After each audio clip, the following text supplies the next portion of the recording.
ಹರೇ ಕೃಷ್ಣ. ಎಲ್ಲ ಭಕ್ತಾದಿಗಳಿಗೆ ಈ ಭಾನುವಾರದ ಸಂಡೇ ಫೀಸ್ಟ್ ಕಾರ್ಯಕ್ರಮದಲ್ಲಿ ಶ್ರೀಮದ್ ಭಾಗವತಂ ಚರ್ಚೆಗೆ ಎಲ್ಲರಿಗೂ ಹೃತ್ಪೂರ್ವಕ ಸ್ವಾಗತ. ಇನ್ನು 29 ದಿವಸಗಳಲ್ಲಿ ಭಗವಂತ ಕೃಷ್ಣನ ಅವತಾರ ದಿನವನ್ನು ಆಚರಣೆ ಮಾಡುತ್ತಿದ್ದೇವೆ. ಶ್ರೀಕೃಷ್ಣ ಜನ್ಮಾಷ್ಟಮಿ ಮಹಾಮಹೋತ್ಸವಕ್ಕೆ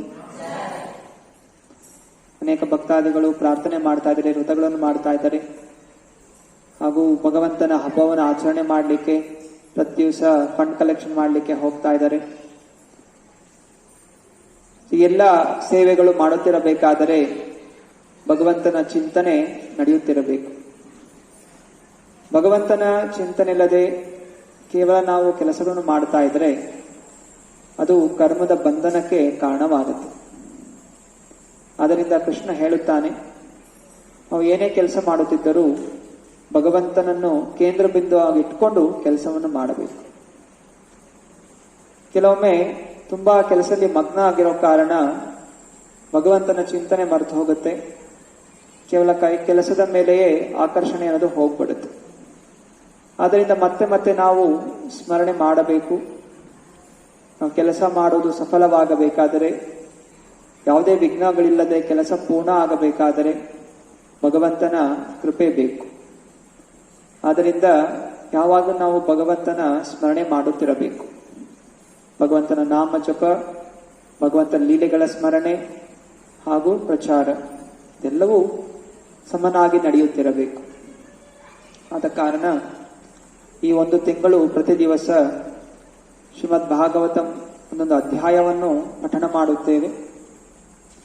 ಭಕ್ತಾದಿಗಳು ಕೂಡ ಆನ್ಲೈನ್ ಅಲ್ಲಿ ಅದನ್ನ ಕೇಳಿಸ್ಕೋಬಹುದು.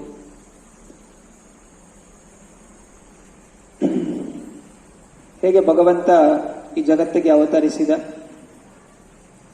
ಹಾಗೆಯೇ ಭಗವಂತ ನಮ್ಮ ಹೃದಯದಲ್ಲೂ ಕೂರಬೇಕು. ಹೃದಯವೆಂಬ ಸಿಂಹಾಸನದಲ್ಲಿ ಯಾವಾಗ ನಾವೆಲ್ಲ ಭೌತಿಕ ಆಸೆಗಳನ್ನು ಶುಚೀಕರಣ ಮಾಡುತ್ತೇವೆ, ಈ ಭೌತಿಕ ಆಸೆಗಳೆಲ್ಲ ಮುಳ್ಳುಗಳಿದ್ದ ಹಾಗೆ. ಆಸನದ ಮೇಲೆ ಎಲ್ಲ ಮುಳ್ಳುಗಳಿದ್ದರೆ ಭಗವಂತನನ್ನು ಕೂರಿಸಲು ಸಾಧ್ಯ ಇಲ್ಲ. ಇನ್ನು ಎಲ್ಲ ಮುಳ್ಳು ಕಲ್ಲುಗಳೆಲ್ಲ ತೆಗೆದುಹಾಕಬೇಕು. ಅದಕ್ಕೆ ಭಗವಂತನ ನಾಮದ ಲೀಲೆಯ ಗುಣಗಾನದ ಶ್ರವಣ ಅನ್ನೋದು ಮಾಡಬೇಕು. ಶ್ರವಣಂ ಕೀರ್ತನಂ ವಿಷ್ಣು. ಪರೀಕ್ಷಿತ್ ಮಹಾರಾಜ 7 ದಿವಸ ಅವನಿಗೆ ಸಮಯ ಇತ್ತು ಮೃತ್ಯುವನ್ನು ಹೊಂದಲಿಕ್ಕೆ. ಶುಕದೇವ ಗೋಸ್ವಾಮಿ ಅವರನ್ನು ಕೇಳುತ್ತಾನೆ, ಪ್ರತಿಯೊಬ್ಬ ವ್ಯಕ್ತಿಯ ಜೀವನದಲ್ಲಿ ಕರ್ತವ್ಯವೇನು ಹಾಗೂ ಮರಣ ಸಮಯದಲ್ಲಿ ಮನುಷ್ಯನ ಕರ್ತವ್ಯವೇನು? ಶುಕದೇವ ಗೋಸ್ವಾಮಿ ಹೇಳುತ್ತಾರೆ, ಭಗವಂತ ಜೀವಂತವಾಗಿರುವಾಗ ಹಾಗೂ ಮರಣ ಸಮೀಪಿಸುವಾಗ ಒಂದೇ ಒಂದು ಕಾರ್ಯ ಮಾಡಬೇಕಾಗಿದೆ, ಭಗವಂತನ ನಾಮ ಜಪ ಹಾಗೂ ಕೀರ್ತನೆ. ಹರೇ ಕೃಷ್ಣ ಕೃಷ್ಣ ಕೃಷ್ಣ ಹರೇ ಹರೇ, ಹರೇ ರಾಮ ರಾಮ ರಾಮ ಹರೇ ಹರೇ. ಯಾರು ನಿಸ್ವಾರ್ಥ ನಿಷ್ಕಾಮ ಭಾವನೆಯಿಂದ ನಾಮ ಲೀಲೆಗಳ ಜಪ ಶ್ರವಣ ಮಾಡುತ್ತಾನೋ ಅವನು ಇದೇ ಜನ್ಮದಲ್ಲಿ ಮರಳಿ ಭಗವಂತನ ಧಾಮಕ್ಕೆ ಹೋಗುತ್ತಾನೆ. ಶ್ರೀಲ ಪ್ರಭುಪಾದರು ಬರೀತಾ ಇದ್ದಾರೆ ಭಾವಾರ್ಥದಲ್ಲಿ, ಮರಳಿ ಭಗವಂತನ ಧಾಮಕ್ಕೆ ಹೋಗುವುದು ಅಂದರೆ ಭಗವಂತ ಕೃಷ್ಣ ನಾನಾ ಬ್ರಹ್ಮಾಂಡಗಳಲ್ಲಿ ಲೀಲೆಗಳನ್ನು ಸತತವಾಗಿ ಮಾಡುತ್ತಿರುತ್ತಾನೆ. ಕೋಟ್ಯಾಂತರ ಬ್ರಹ್ಮಾಂಡಗಳಿದೆ. ಇಲ್ಲಿ ನಾನಾ ಅವತಾರಗಳು, ಪ್ರತಿಕ್ಷಣ ಲೀಲೆಗಳು ನಡೆಯುತ್ತಿರುತ್ತವೆ. ಯಾವ ಜೀವಾತ್ಮ ಆ ಶುದ್ಧತೆಯನ್ನು ಬೆಳೆಸ್ಕೊಂಡಿದ್ದಾನೆ, ನಿಸ್ವಾರ್ಥ ನಿಷ್ಕಾಮ ಭಾವನೆಯನ್ನು ಬೆಳೆಸ್ಕೊಂಡು ದೇಹ ತ್ಯಾಗ ಮಾಡ್ತಾನೆ, ಅವನು ಆ ಭಾವನೆಯಲ್ಲಿ ಯಾವ ಭಾವನೆಯಿಂದ ಭಗವಂತನ ಆರಾಧನೆ ಮಾಡುತ್ತಿದ್ದನೋ ಆ ಭಾವನೆಯಿಂದ ಯಾವ ಬ್ರಹ್ಮಾಂಡದಲ್ಲಿ ಆ ರೂಪದ ಲೀಲೆ ನಡೀತಾ ಇದೆ ಅಲ್ಲಿಗೆ ವರ್ಗಾವಣೆಗೊಳ್ಳುತ್ತಾನೆ. ಕೃಷ್ಣನ ಮೇಲೆ ಆಕರ್ಷಣೆ ಇದ್ದರೆ ಕೃಷ್ಣ ಲೀಲೆ ನಡೀತಾ ಇರುವಂತಹ ಬ್ರಹ್ಮಾಂಡಕ್ಕೆ ಹೋಗ್ತಾನೆ. ರಾಮನ ಮೇಲೆ ಆಕರ್ಷಣೆ ಇದ್ದರೆ ರಾಮ ಲೀಲೆ ನಡೀತಾ ಇರುವಂತಹ ಬ್ರಹ್ಮಾಂಡಕ್ಕೆ ಹೋಗ್ತಾನೆ. ಹೀಗೆ ನರಸಿಂಹ, ಯಾವ ಭಗವಂತನ ಅನಂತ ರೂಪಗಳಿದೆ, ಯಾವ ರೂಪದ ಮೇಲೆ ಯಾವ ಭಾವನೆಯಲ್ಲಿ ಆಕರ್ಷಣೆ ಇದೆ ಆ ಲೋಕಕ್ಕೆ ಹೋಗುತ್ತಾನೆ. ಅಲ್ಲಿ ಶುದ್ಧ ಭಕ್ತಾದಿಗಳ ಜೊತೆ ಸಂಘ ಮಾಡುತ್ತಾನೆ. ಅನಂತರ ಹೇಗೆ ಭಗವಂತನ ಸೇವೆ ಮಾಡಬೇಕು ಎಂದು ಕಲಿತು ಯಾವಾಗ ಭಗವಂತ ಆ ಲೋಕದಿಂದ ಅದೃಶ್ಯನಾಗ್ತಾನೆ ಆಗ ಅವರ ಜೊತೆಯಲ್ಲಿ ಅವನು ವೈಕುಂಠ ಲೋಕಕ್ಕೆ ಹೋಗುತ್ತಾನೆ. ಹೀಗೆ ಶ್ರೀಲ ಪ್ರಭುಪಾದರು ಈ ಶ್ಲೋಕದ ತಾತ್ಪರ್ಯದಲ್ಲಿ ವರ್ಣಿಸಿದ್ದಾರೆ. ಶ್ರೀರಾಜ ಉವಾಚ ಕಥಿತೋ ವಂಶ ವಿಸ್ತಾರೋ ಭವತಾ ಸೋಮ ಸೂರ್ಯಯೋಃ ರಾಜ್ಞಾಂ ಚೋಭಯ ವಂಶಾಯಾನಾಂ ಚರಿತಂ ಪರಮಾದ್ಭುತಂ. ಪರೀಕ್ಷಿತ್ ಮಹಾರಾಜ ಕೇಳ್ತಾ ಇದ್ದಾನೆ, ಹೇ ಒಡೆಯ, ನೀವು ಸೂರ್ಯವಂಶ, ಚಂದ್ರವಂಶ ಈ ವಂಶಗಳ ಬಗ್ಗೆ ತುಂಬಾ ವಿವರಣೆಯನ್ನು ಕೊಟ್ಟಿದ್ದೀರಾ. ಬೇರೆ ಬೇರೆ ರಾಜರು, ಅವರು ಮಾಡಿದಂತಹ ಆಳ್ವಿಕೆ, ಅವರು ಮಾಡಿದಂತಹ ಸಾಧನೆಗಳ ವಿವರಣೆಯನ್ನು ಕೊಟ್ಟಿದ್ದೀರಾ. ಹಾಗೂ ಯದುವಂಶದವರ ಪೀಳಿಗೆಯ ವಿವರಣೆ ಕೂಡ ಕೊಟ್ಟಿದ್ದೀರಾ. ಹೇಗೆ ಅವರು ತುಂಬಾ ಪುಣ್ಯವಂತರಿದ್ದರು, ಭಕ್ತಾದಿಗಳಿದ್ದರು, ಧರ್ಮದ ನಿಯಮಗಳನ್ನು ಪಾಲನೆ ಮಾಡುತ್ತಿದ್ದರು. ಈಗ ದಯವಿಟ್ಟು ನೀವು ಭಗವಂತ ಕೃಷ್ಣನ ಅವತಾರದ ಬಗ್ಗೆ ವಿವರಿಸಿ. ಬಲರಾಮನ ಜೊತೆ, ಅವನ ಅಂಶವಾದಂತಹ ಬಲರಾಮನ ಜೊತೆ ಯದುವಂಶದಲ್ಲಿ ಅವತರಿಸಿದ ಕೃಷ್ಣ, ಅವನ ದಿವ್ಯವಾದಂತಹ ಲೀಲೆಗಳ ಬಗ್ಗೆ ದಯವಿಟ್ಟು ವಿವರಿಸಿ. ಶ್ರೀಮದ್ ಭಾಗವತಂ 12 ಸ್ಕಂದಗಳಿದೆ. ಮೊದಲ 2 ಸ್ಕಂದಗಳನ್ನು ಭಗವಂತನ ಪಾದಗಳಿಗೆ ಹೋಲಿಸ್ತಾರೆ. ಅನಂತರ 2 ಸ್ಕಂದಗಳನ್ನು ಭಗವಂತನ ತೊಡೆಗೆ ಹೋಲಿಸ್ತಾರೆ. ಅನಂತರ 5ನೇ ಸ್ಕಂದ ಹೊಟ್ಟೆಯ ಭಾಗ. ಅನಂತರ 6, 7 ಅವನ 2 ಕೈಗಳು, 8 ಅವನ ವಕ್ಷಸ್ಥಳ, 9 ಅವನ ಕುತ್ತಿಗೆಯ ಸ್ಥಳ, 10 ಭಗವಂತನ ಮುಖಾರವಿಂದ, 11 ಭಗವಂತನ ಹಣೆ, ಹಾಗೂ 12 ಭಗವಂತನ ಶಿರ. ಹೀಗೆ 12 ಸ್ಕಂದಗಳು ಭಗವಂತನ ಪೂರ್ಣ ರೂಪ, ಲೀಲೆ, ಶಕ್ತಿಗಳನ್ನು ವಿವರಿಸುತ್ತದೆ. ಆದ್ದರಿಂದ ಭಗವಂತನ ದಶಮ ಸ್ಕಂದ ಮುಖಾರವಿಂದವನ್ನು ಸೂಚಿಸುತ್ತೆ. ಭಗವಂತನ ಮುಖಾರವಿಂದ ನೋಡಿ ನಮಗೆ ಆಕರ್ಷಣೆಯಾಗಬೇಕಾದರೆ ನಾವು ಮೊದಲು ಪಾದಗಳಿಂದ ನೋಡ್ತಾ ಹೋಗ್ಬೇಕು. ಭಗವಂತನ ದರ್ಶನ ಹೇಗೆ ಮಾಡಬೇಕು ಅಂತ ಆಚಾರ್ಯರು ಹೇಳ್ತಾರೆ, ಮೊದಲು ಭಗವಂತನ ಪಾದಗಳನ್ನು ನೋಡಬೇಕು. ಭಗವಂತನ ಪಾದಗಳನ್ನು ನೋಡಿ ನಂತರ ಕ್ರಮೇಣವಾಗಿ ತೊಡೆ, ಸೊಂಟ, ಎದೆ ಭಾಗ, ಕೈಗಳು, ಕುತ್ತಿಗೆ, ಅನಂತರ ಮುಖವನ್ನು ನೋಡಬೇಕಂತ. ನೇರವಾಗಿ ಮುಖವನ್ನು ನೋಡಿದ್ರೆ ನಮಗೆ ಅಂತಹ ಆಕರ್ಷಣೆ ಅನ್ನೋದು ಬರೋದಿಲ್ಲ. ನಮಗೆ ಅಸೂಯೆ ಭಾವನೆ ಬರುತ್ತೆ. ನಾವೆಲ್ಲ ಭಗವಂತನ ದ್ವೇಷ ಮಾಡಿ ಈ ಲೋಕಕ್ಕೆ ಬಂದಂತಹ ಜೀವಾತ್ಮರು, ಬದ್ಧ ಜೀವಿಗಳು. ನಾವೇ ಭಗವಂತ ಆಗಬೇಕು ಅಂತ ಆಸೆ ಪಟ್ಟು ಬಂದಂತಹ ಬದ್ಧ ಜೀವಾತ್ಮರು. ಆದ್ದರಿಂದ ನಮ್ಮ ಈ ಕಲ್ಮಶವಾದಂತಹ ಪ್ರಜ್ಞೆಯನ್ನು ಶುದ್ಧೀಕರಣ ಮಾಡ್ಕೋಬೇಕು. ನೇರವಾಗಿ ಕೃಷ್ಣನ್ ನೋಡಿದ್ರೆ ಆ ಕೃಷ್ಣನ್ ಬದಲು ನಾನಲ್ಲಿರಬೇಕು ಅಂತ ಆಸೆ ಆಗತ್ತೆ. ಯಾಕೆ ಕೃಷ್ಣನಿಗೆ ಮಾತ್ರ ಎಲ್ಲ ಗೋಪಿಕಾ ಸ್ತ್ರೀಯರು ಇರಬೇಕು, ಅವನ್ ಬದಲು ನಾನು ನಿಂತ್ಕೊಂಡ್ರೆ ಚೆನ್ನಾಗಿರುತ್ತೆ ಅಂತ ಭಾವನೆ ಬರುತ್ತೆ. ಇದು ಜೀವಾತ್ಮದ ಗುಣ, ಕಲ್ಮಶಗೊಂಡಿದೆ. ಆದ್ರಿಂದ ನಾವು ಮೊದಲು ಭಗವಂತ, ಅವನ ಶಕ್ತಿಗಳೇನು, ಅವನ ಗುಣಗಳೇನು, ಹಾಗೂ ನಮ್ಮ ಗುಣ ಏನು, ನಮ್ಮ ಅಸ್ತಿತ್ವವೇನು ಅನ್ನುವಂತಹ ಜ್ಞಾನವನ್ನು ನಾವು ಪಡ್ಕೋಬೇಕು. ಆಗ ನಮ್ಮ ಒಳಗಿರುವಂತಹ ಎಲ್ಲ ಕಲ್ಮಶಗಳನ್ನು, ನಾನೇ ಭಗವಂತನಾಗಬೇಕು ಅನ್ನೋ ಕಲ್ಮಶವನ್ನು ನಾಶ ಮಾಡಬೇಕು. ಹರೇ ಕೃಷ್ಣ ಕೃಷ್ಣ ಕೃಷ್ಣ ಹರೇ ಹರೇ, ಹರೇ ರಾಮ ರಾಮ ರಾಮ ಹರೇ ಹರೇ ಜಪಿಸುತ್ತಾ ಅಧಿಕೃತವಾದ ಗುರುಗಳ ನಿರ್ದೇಶನದಲ್ಲಿ ಶ್ರೀಮದ್ ಭಾಗವತವನ್ನು ಮೊದಲ ಸ್ಕಂದದಿಂದ ಓದ್ಕೋತಾ ಬರಬೇಕು. ಹೀಗೆ ಓದ್ಕೋತಾ ಬಂದಾಗ ನಮ್ಮ ಹೃದಯ ಶುದ್ಧೀಕರಣ ಆಗತ್ತೆ. ಆಗ ದಶಮ ಸ್ಕಂದಕ್ಕೆ ಬಂದಾಗ 1 ರಿಂದ 9 ಸ್ಕಂದಗಳು ಮುಗಿಸಿ ಭಗವಂತನ ಮುಖಾರವಿಂದ ನೋಡಿದಾಗ ನಮಗೆ ತುಂಬಾ ದಿವ್ಯವಾದ ಆನಂದ ಪ್ರಾಪ್ತಿ ಆಗತ್ತೆ. ಅವನ ಸೇವೆಯಲ್ಲಿ ಇರಬೇಕು ಅಂತ ಅನ್ಸುತ್ತೆ.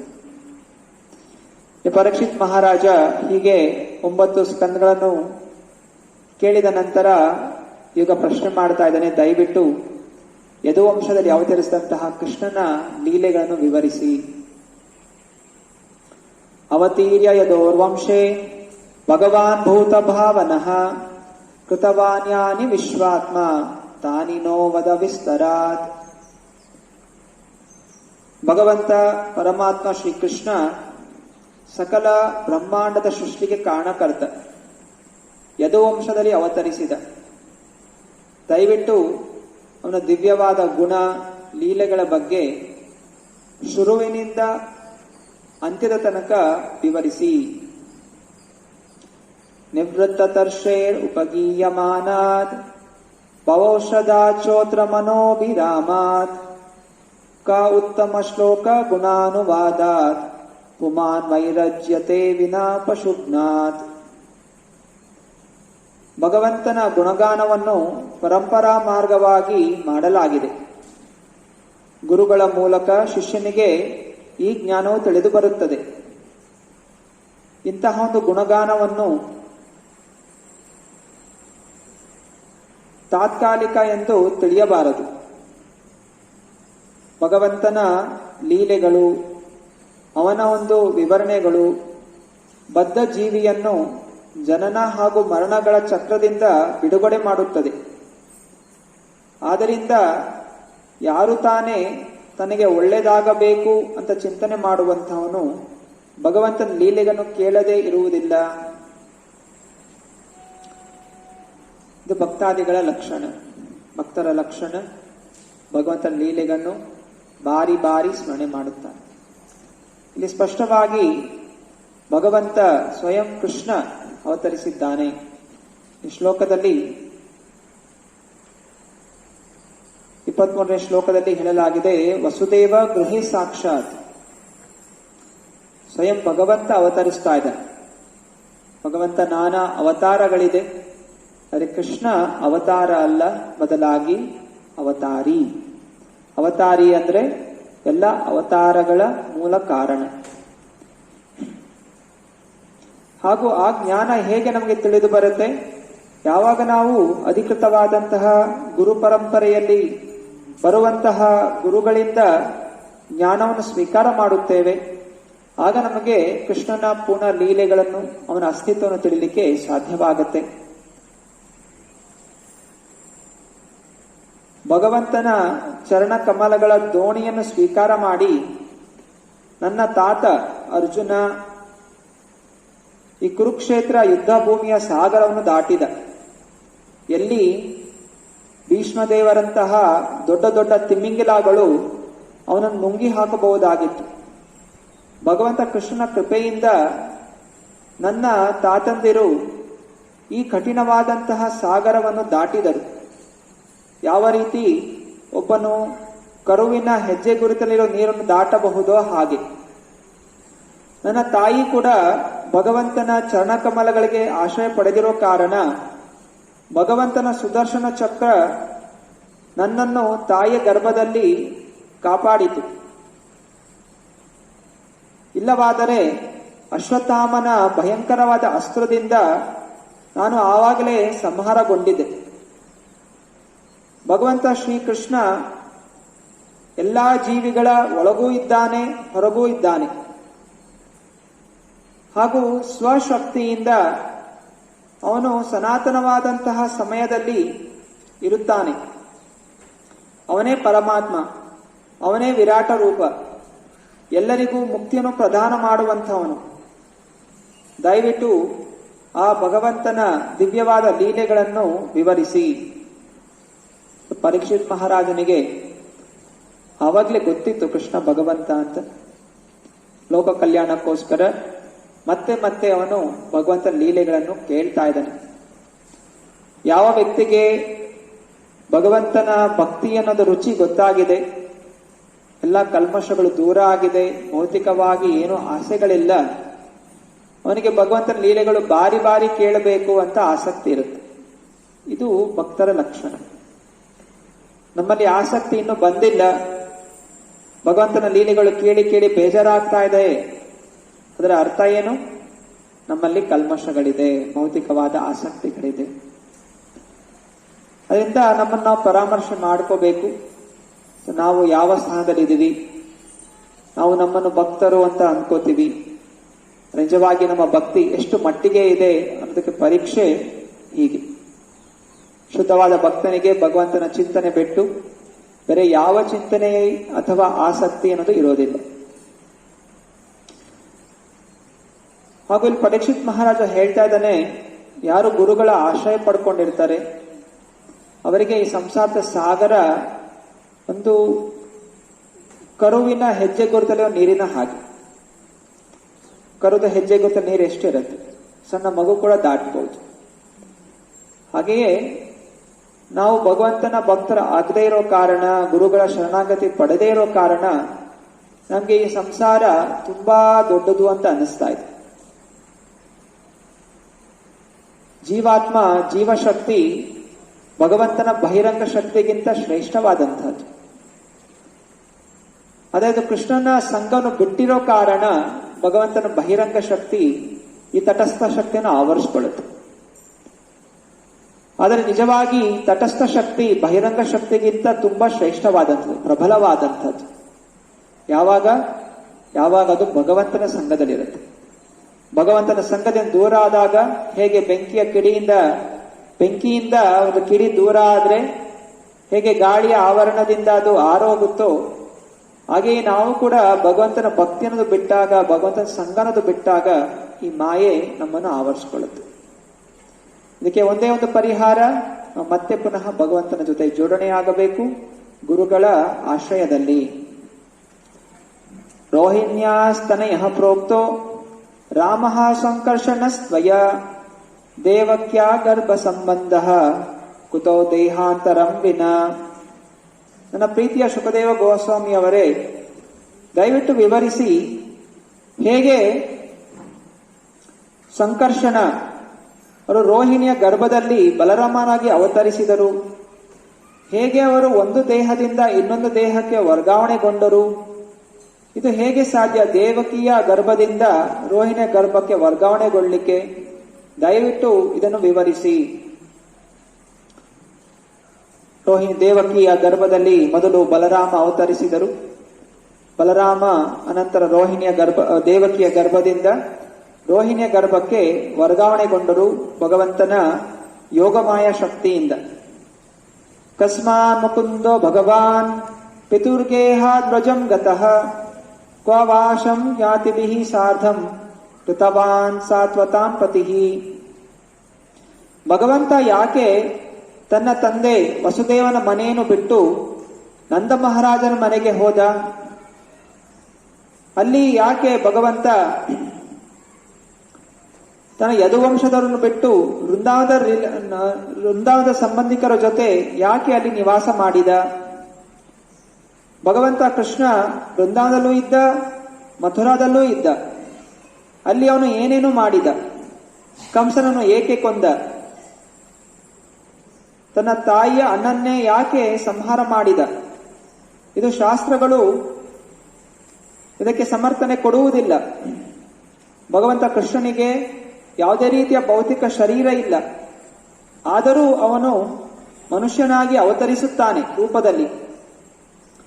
ಎಷ್ಟು ವರ್ಷಗಳು ಅವನು ವೃಷ್ಣಿ ವಂಶದಲ್ಲಿ ಜೀವನವನ್ನು ನಡೆಸಿದ, ಎಷ್ಟು ಪತ್ನಿಯರನ್ನು ವಿವಾಹ ಆದ, ಹಾಗೂ ಎಷ್ಟು ಸಮಯ ದ್ವಾರಕದಲ್ಲಿ ಇದ್ದನು. ಹೇ ಮಹಾ ಋಷಿಗಳೇ, ನಿಮಗೆ ಕೃಷ್ಣನ ಬಗ್ಗೆ ಎಲ್ಲವೂ ತಿಳಿದಿದೆ. ದಯವಿಟ್ಟು ಈ ಎಲ್ಲಾ ಲೀಲೆಗಳನ್ನು ವಿವರಿಸಿ. ನನಗೆ ಸಂಪೂರ್ಣವಾದ ನಂಬಿಕೆ ಇದೆ ಹಾಗೂ ಇದನ್ನು ಕೇಳಲು ತುಂಬಾ ಉತ್ಸುಕನಾಗಿದ್ದೇನೆ. ಆಚಾರ್ಯರು ಹಾಡ್ತಾರೆ, ಕೃಷ್ಣ ಸೈ ತೋಮಾರ್ ಕೃಷ್ಣ ದೈತೆ ಪಾರೋ. ಭಗವಂತ ಕೃಷ್ಣ ಯಾರಿಗೆ ಸೇರಿದ್ದಾನೆ? ಯಾರ ಕೈಯಲ್ಲಿದ್ದಾನೆ? ಗುರುಗಳ ಕೈಯಲ್ಲಿದ್ದಾರೆ. ಯಾರು ಶುದ್ಧ ಭಕ್ತರಿರ್ತಾರೆ ಕೃಷ್ಣ ಅವರ ಕೈಯಲ್ಲಿರ್ತಾನೆ. ನಮಗೆ ಕೃಷ್ಣ ಬೇಕು ಅಂತ ಹೇಳಿದ್ರೆ ನೇರವಾಗಿ ಕೃಷ್ಣ ಹತ್ರ ಹೋಗಿ ಕೇಳಿದ್ರೆ ನಮಗೆ ಕೃಷ್ಣ ಸಿಗೋದಿಲ್ಲ. ನಮಗೆ ಕೃಷ್ಣ ಬೇಕು ಅಂತ ಹೇಳಿದ್ರೆ ಭಗವಂತನ ಪ್ರತಿನಿಧಿಯಾದಂತಹ ಗುರುಗಳ ಹತ್ರ ಹೋಗಬೇಕು. ಯಾಕಂದ್ರೆ ಗುರುಗಳ ಆಸ್ತಿ ಕೃಷ್ಣ. ಕೃಷ್ಣನ ಹೆಸರು ಭಕ್ತಾವಶ್ಯ, ಭಕ್ತರಿಗೆ ವಶನಾಗಿರ್ತಾನೆ ಭಗವಂತ. ಆದ್ದರಿಂದಲೇ ಮಹಾಭಾರತ ಯುದ್ಧದಲ್ಲಿ ಪಾಂಡವರದಲ್ಲಿ ಅರ್ಜುನನ ಸಾರಥಿಯಾಗಿ ಅರ್ಜುನ ಸೇವೆಯನ್ನು ಮಾಡ್ತಾನೆ. ಹಾಗೆಯೇ ನಂದ ಮಹಾರಾಜ ಹಾಗೂ ಯಶೋದೆಯ ಮನೆಯಲ್ಲಿ ಸಣ್ಣ ಬಾಲಕನಾಗಿ ಅವತರಿಸಿ ಅವರ ಸೇವೆಯನ್ನು ಭಗವಂತ ಮಾಡ್ತಾ ಇರ್ತಾನೆ. ಭಗವಂತ ಯಾರಿಗೆ ಸೇವೆ ಮಾಡ್ತಾನೆ, ಯಾರು ಭಗವಂತನ ಸೇವೆ ತೊಡಗಿರ್ತಾರೆ, ಭಗವಂತ ಅವ್ರ ಸೇವೆ ಮಾಡ್ತಾನೆ. ಅಂದ್ರೆ ನಮ್ಮ ಚಿಂತನೆ ಏನು, ಭಗವಂತ ನಮ್ಮ ಸೇವೆ ಮಾಡಬೇಕು ಅಂತ. ಅದಕ್ಕೆ ಭಗವಂತ ನಮಗ್ ಸಿಗೋದಿಲ್ಲ. ಅದಕ್ಕೆ ನಾವು ಭಗವಂತ ಬಂದು ಕೇಳ್ತೀವಲ್ಲ, ನಂಗೆ ಅದು ಕೊಡು ಇದು ಕೊಡು ಅಂದ್ರೆ ಅದರ ಅರ್ಥ ಏನು, ನನಗ್ ಸೇವೆ ಮಾಡು ಅಂತ. ನನಗೆ ಹಣ ಕೊಡು, ನನಗೆ ಮದ್ವೆ ಮಾಡಿಸು, ನನಗೆ ಮಕ್ಕಳು ಕೊಡು, ನನ್ಗೆ ಕೆಲಸ ಕೊಡು, ನನಗ್ ಸೇವೆ ಮಾಡು ಅಂತ ಭಗವಂತನ ಪ್ರಾರ್ಥನೆ ಮಾಡ್ಕೋತಾ ಇದೀವಿ. ಅದಕ್ಕೆ ಭಗವಂತ ನಮ್ಮ ಕೈಗೆ ಸಿಗೋದಿಲ್ಲ. ಯಾವಾಗ ನಾವು ಭಗವಂತನ ಸೇವೆ ಮಾಡ್ತೀವಿ ಆಗ ಭಗವಂತ ನಮ್ಗೆ ಏನೆಲ್ಲ ಬೇಕು ಎಲ್ಲ ಕೊಡ್ತಾನೆ. ಹೇಗೆ ಸುಧಾಮ ಹೋಗಿದ್ದ ಕೃಷ್ಣನ್ ಭೇಟಿಯಾಗ್ಲಿಕ್ಕೆ, ಒಂದೇ ಒಂದು ಇಚ್ಛೆ, ನನ್ನ ಸ್ನೇಹಿತನ ನೋಡಬೇಕು, ಅವನ್ ನೋಡಿ ಸಂತೋಷ ಪಡಬೇಕು, ಭಗವಂತನ ಸೇವೆ ಮಾಡಬೇಕು ಅಂತ ಹೇಳಿ ಭಿಕ್ಷೆ ಬೇಡಿ ಸ್ವಲ್ಪ ಅವಲಕ್ಕಿಯನ್ನು ತಗೊಂಡು ಹೋದ. ಅದರಿಂದ ಭಗವಂತ ಅವನಿಗೆ ದೊಡ್ಡ ಅರಮನೆಯನ್ನೇ ಕೊಟ್ಟ. ನಾವು ಕೊನೆಯಲ್ಲಿ ಮೋಕ್ಷವನ್ನು ಕೊಟ್ಟ. ಮೊದಲು ನಾವು ಎಲ್ಲವನ್ನ ತ್ಯಾಗ ಮಾಡಬೇಕು, ಭಗವಂತನಿಗೆ ನಾವು ಸಮರ್ಪಣೆ ಮಾಡಬೇಕು. ಹೇಗೆ ಮಗು ಸಂಪೂರ್ಣವಾಗಿ ತಂದೆ ತಾಯಿಗೆ ಸಮರ್ಪಿತವಾಗಿರುತ್ತೋ ಹಾಗೆ ನಾವು ಭಗವಂತನಿಗೆ ಸಮರ್ಪಣೆಯಾದ್ರೆ ಭಗವಂತ ಹೇಗೆ ತಾಯಿ ಮಗುಗೆ ಎಲ್ಲವನ್ನು ನೀಡುತ್ತದೆಯೋ ತಾಳೋ ಹಾಗೆ ಭಗವಂತ ನಮಗೆ ಎಲ್ಲವನ್ನು ನೀಡುತ್ತಾನೆ. ನಮಗೆ ಏನನ್ನು ಬೇಡುವಂತಹ ಅವಶ್ಯಕತೆ ಇರೋದಿಲ್ಲ. ನಾವು ಒಂದೇ ಒಂದು ಬೇಡ್ಕೋಬೇಕಾಗಿರುವಂತಹದ್ದು, ಕೃಷ್ಣನ ನಿನ್ನವನು, ದಯವಿಟ್ಟು ನನ್ನನ್ನು ನಿನ್ನ ಜೊತೆಯಲ್ಲಿ ಕರ್ಕೋ ಅಂತ ಬೇಡ್ಕೋಬೇಕು. ಇದೊಂದೇ ನಮ್ಮ ಪ್ರಾರ್ಥನೆ ಆಗಿರಬೇಕು.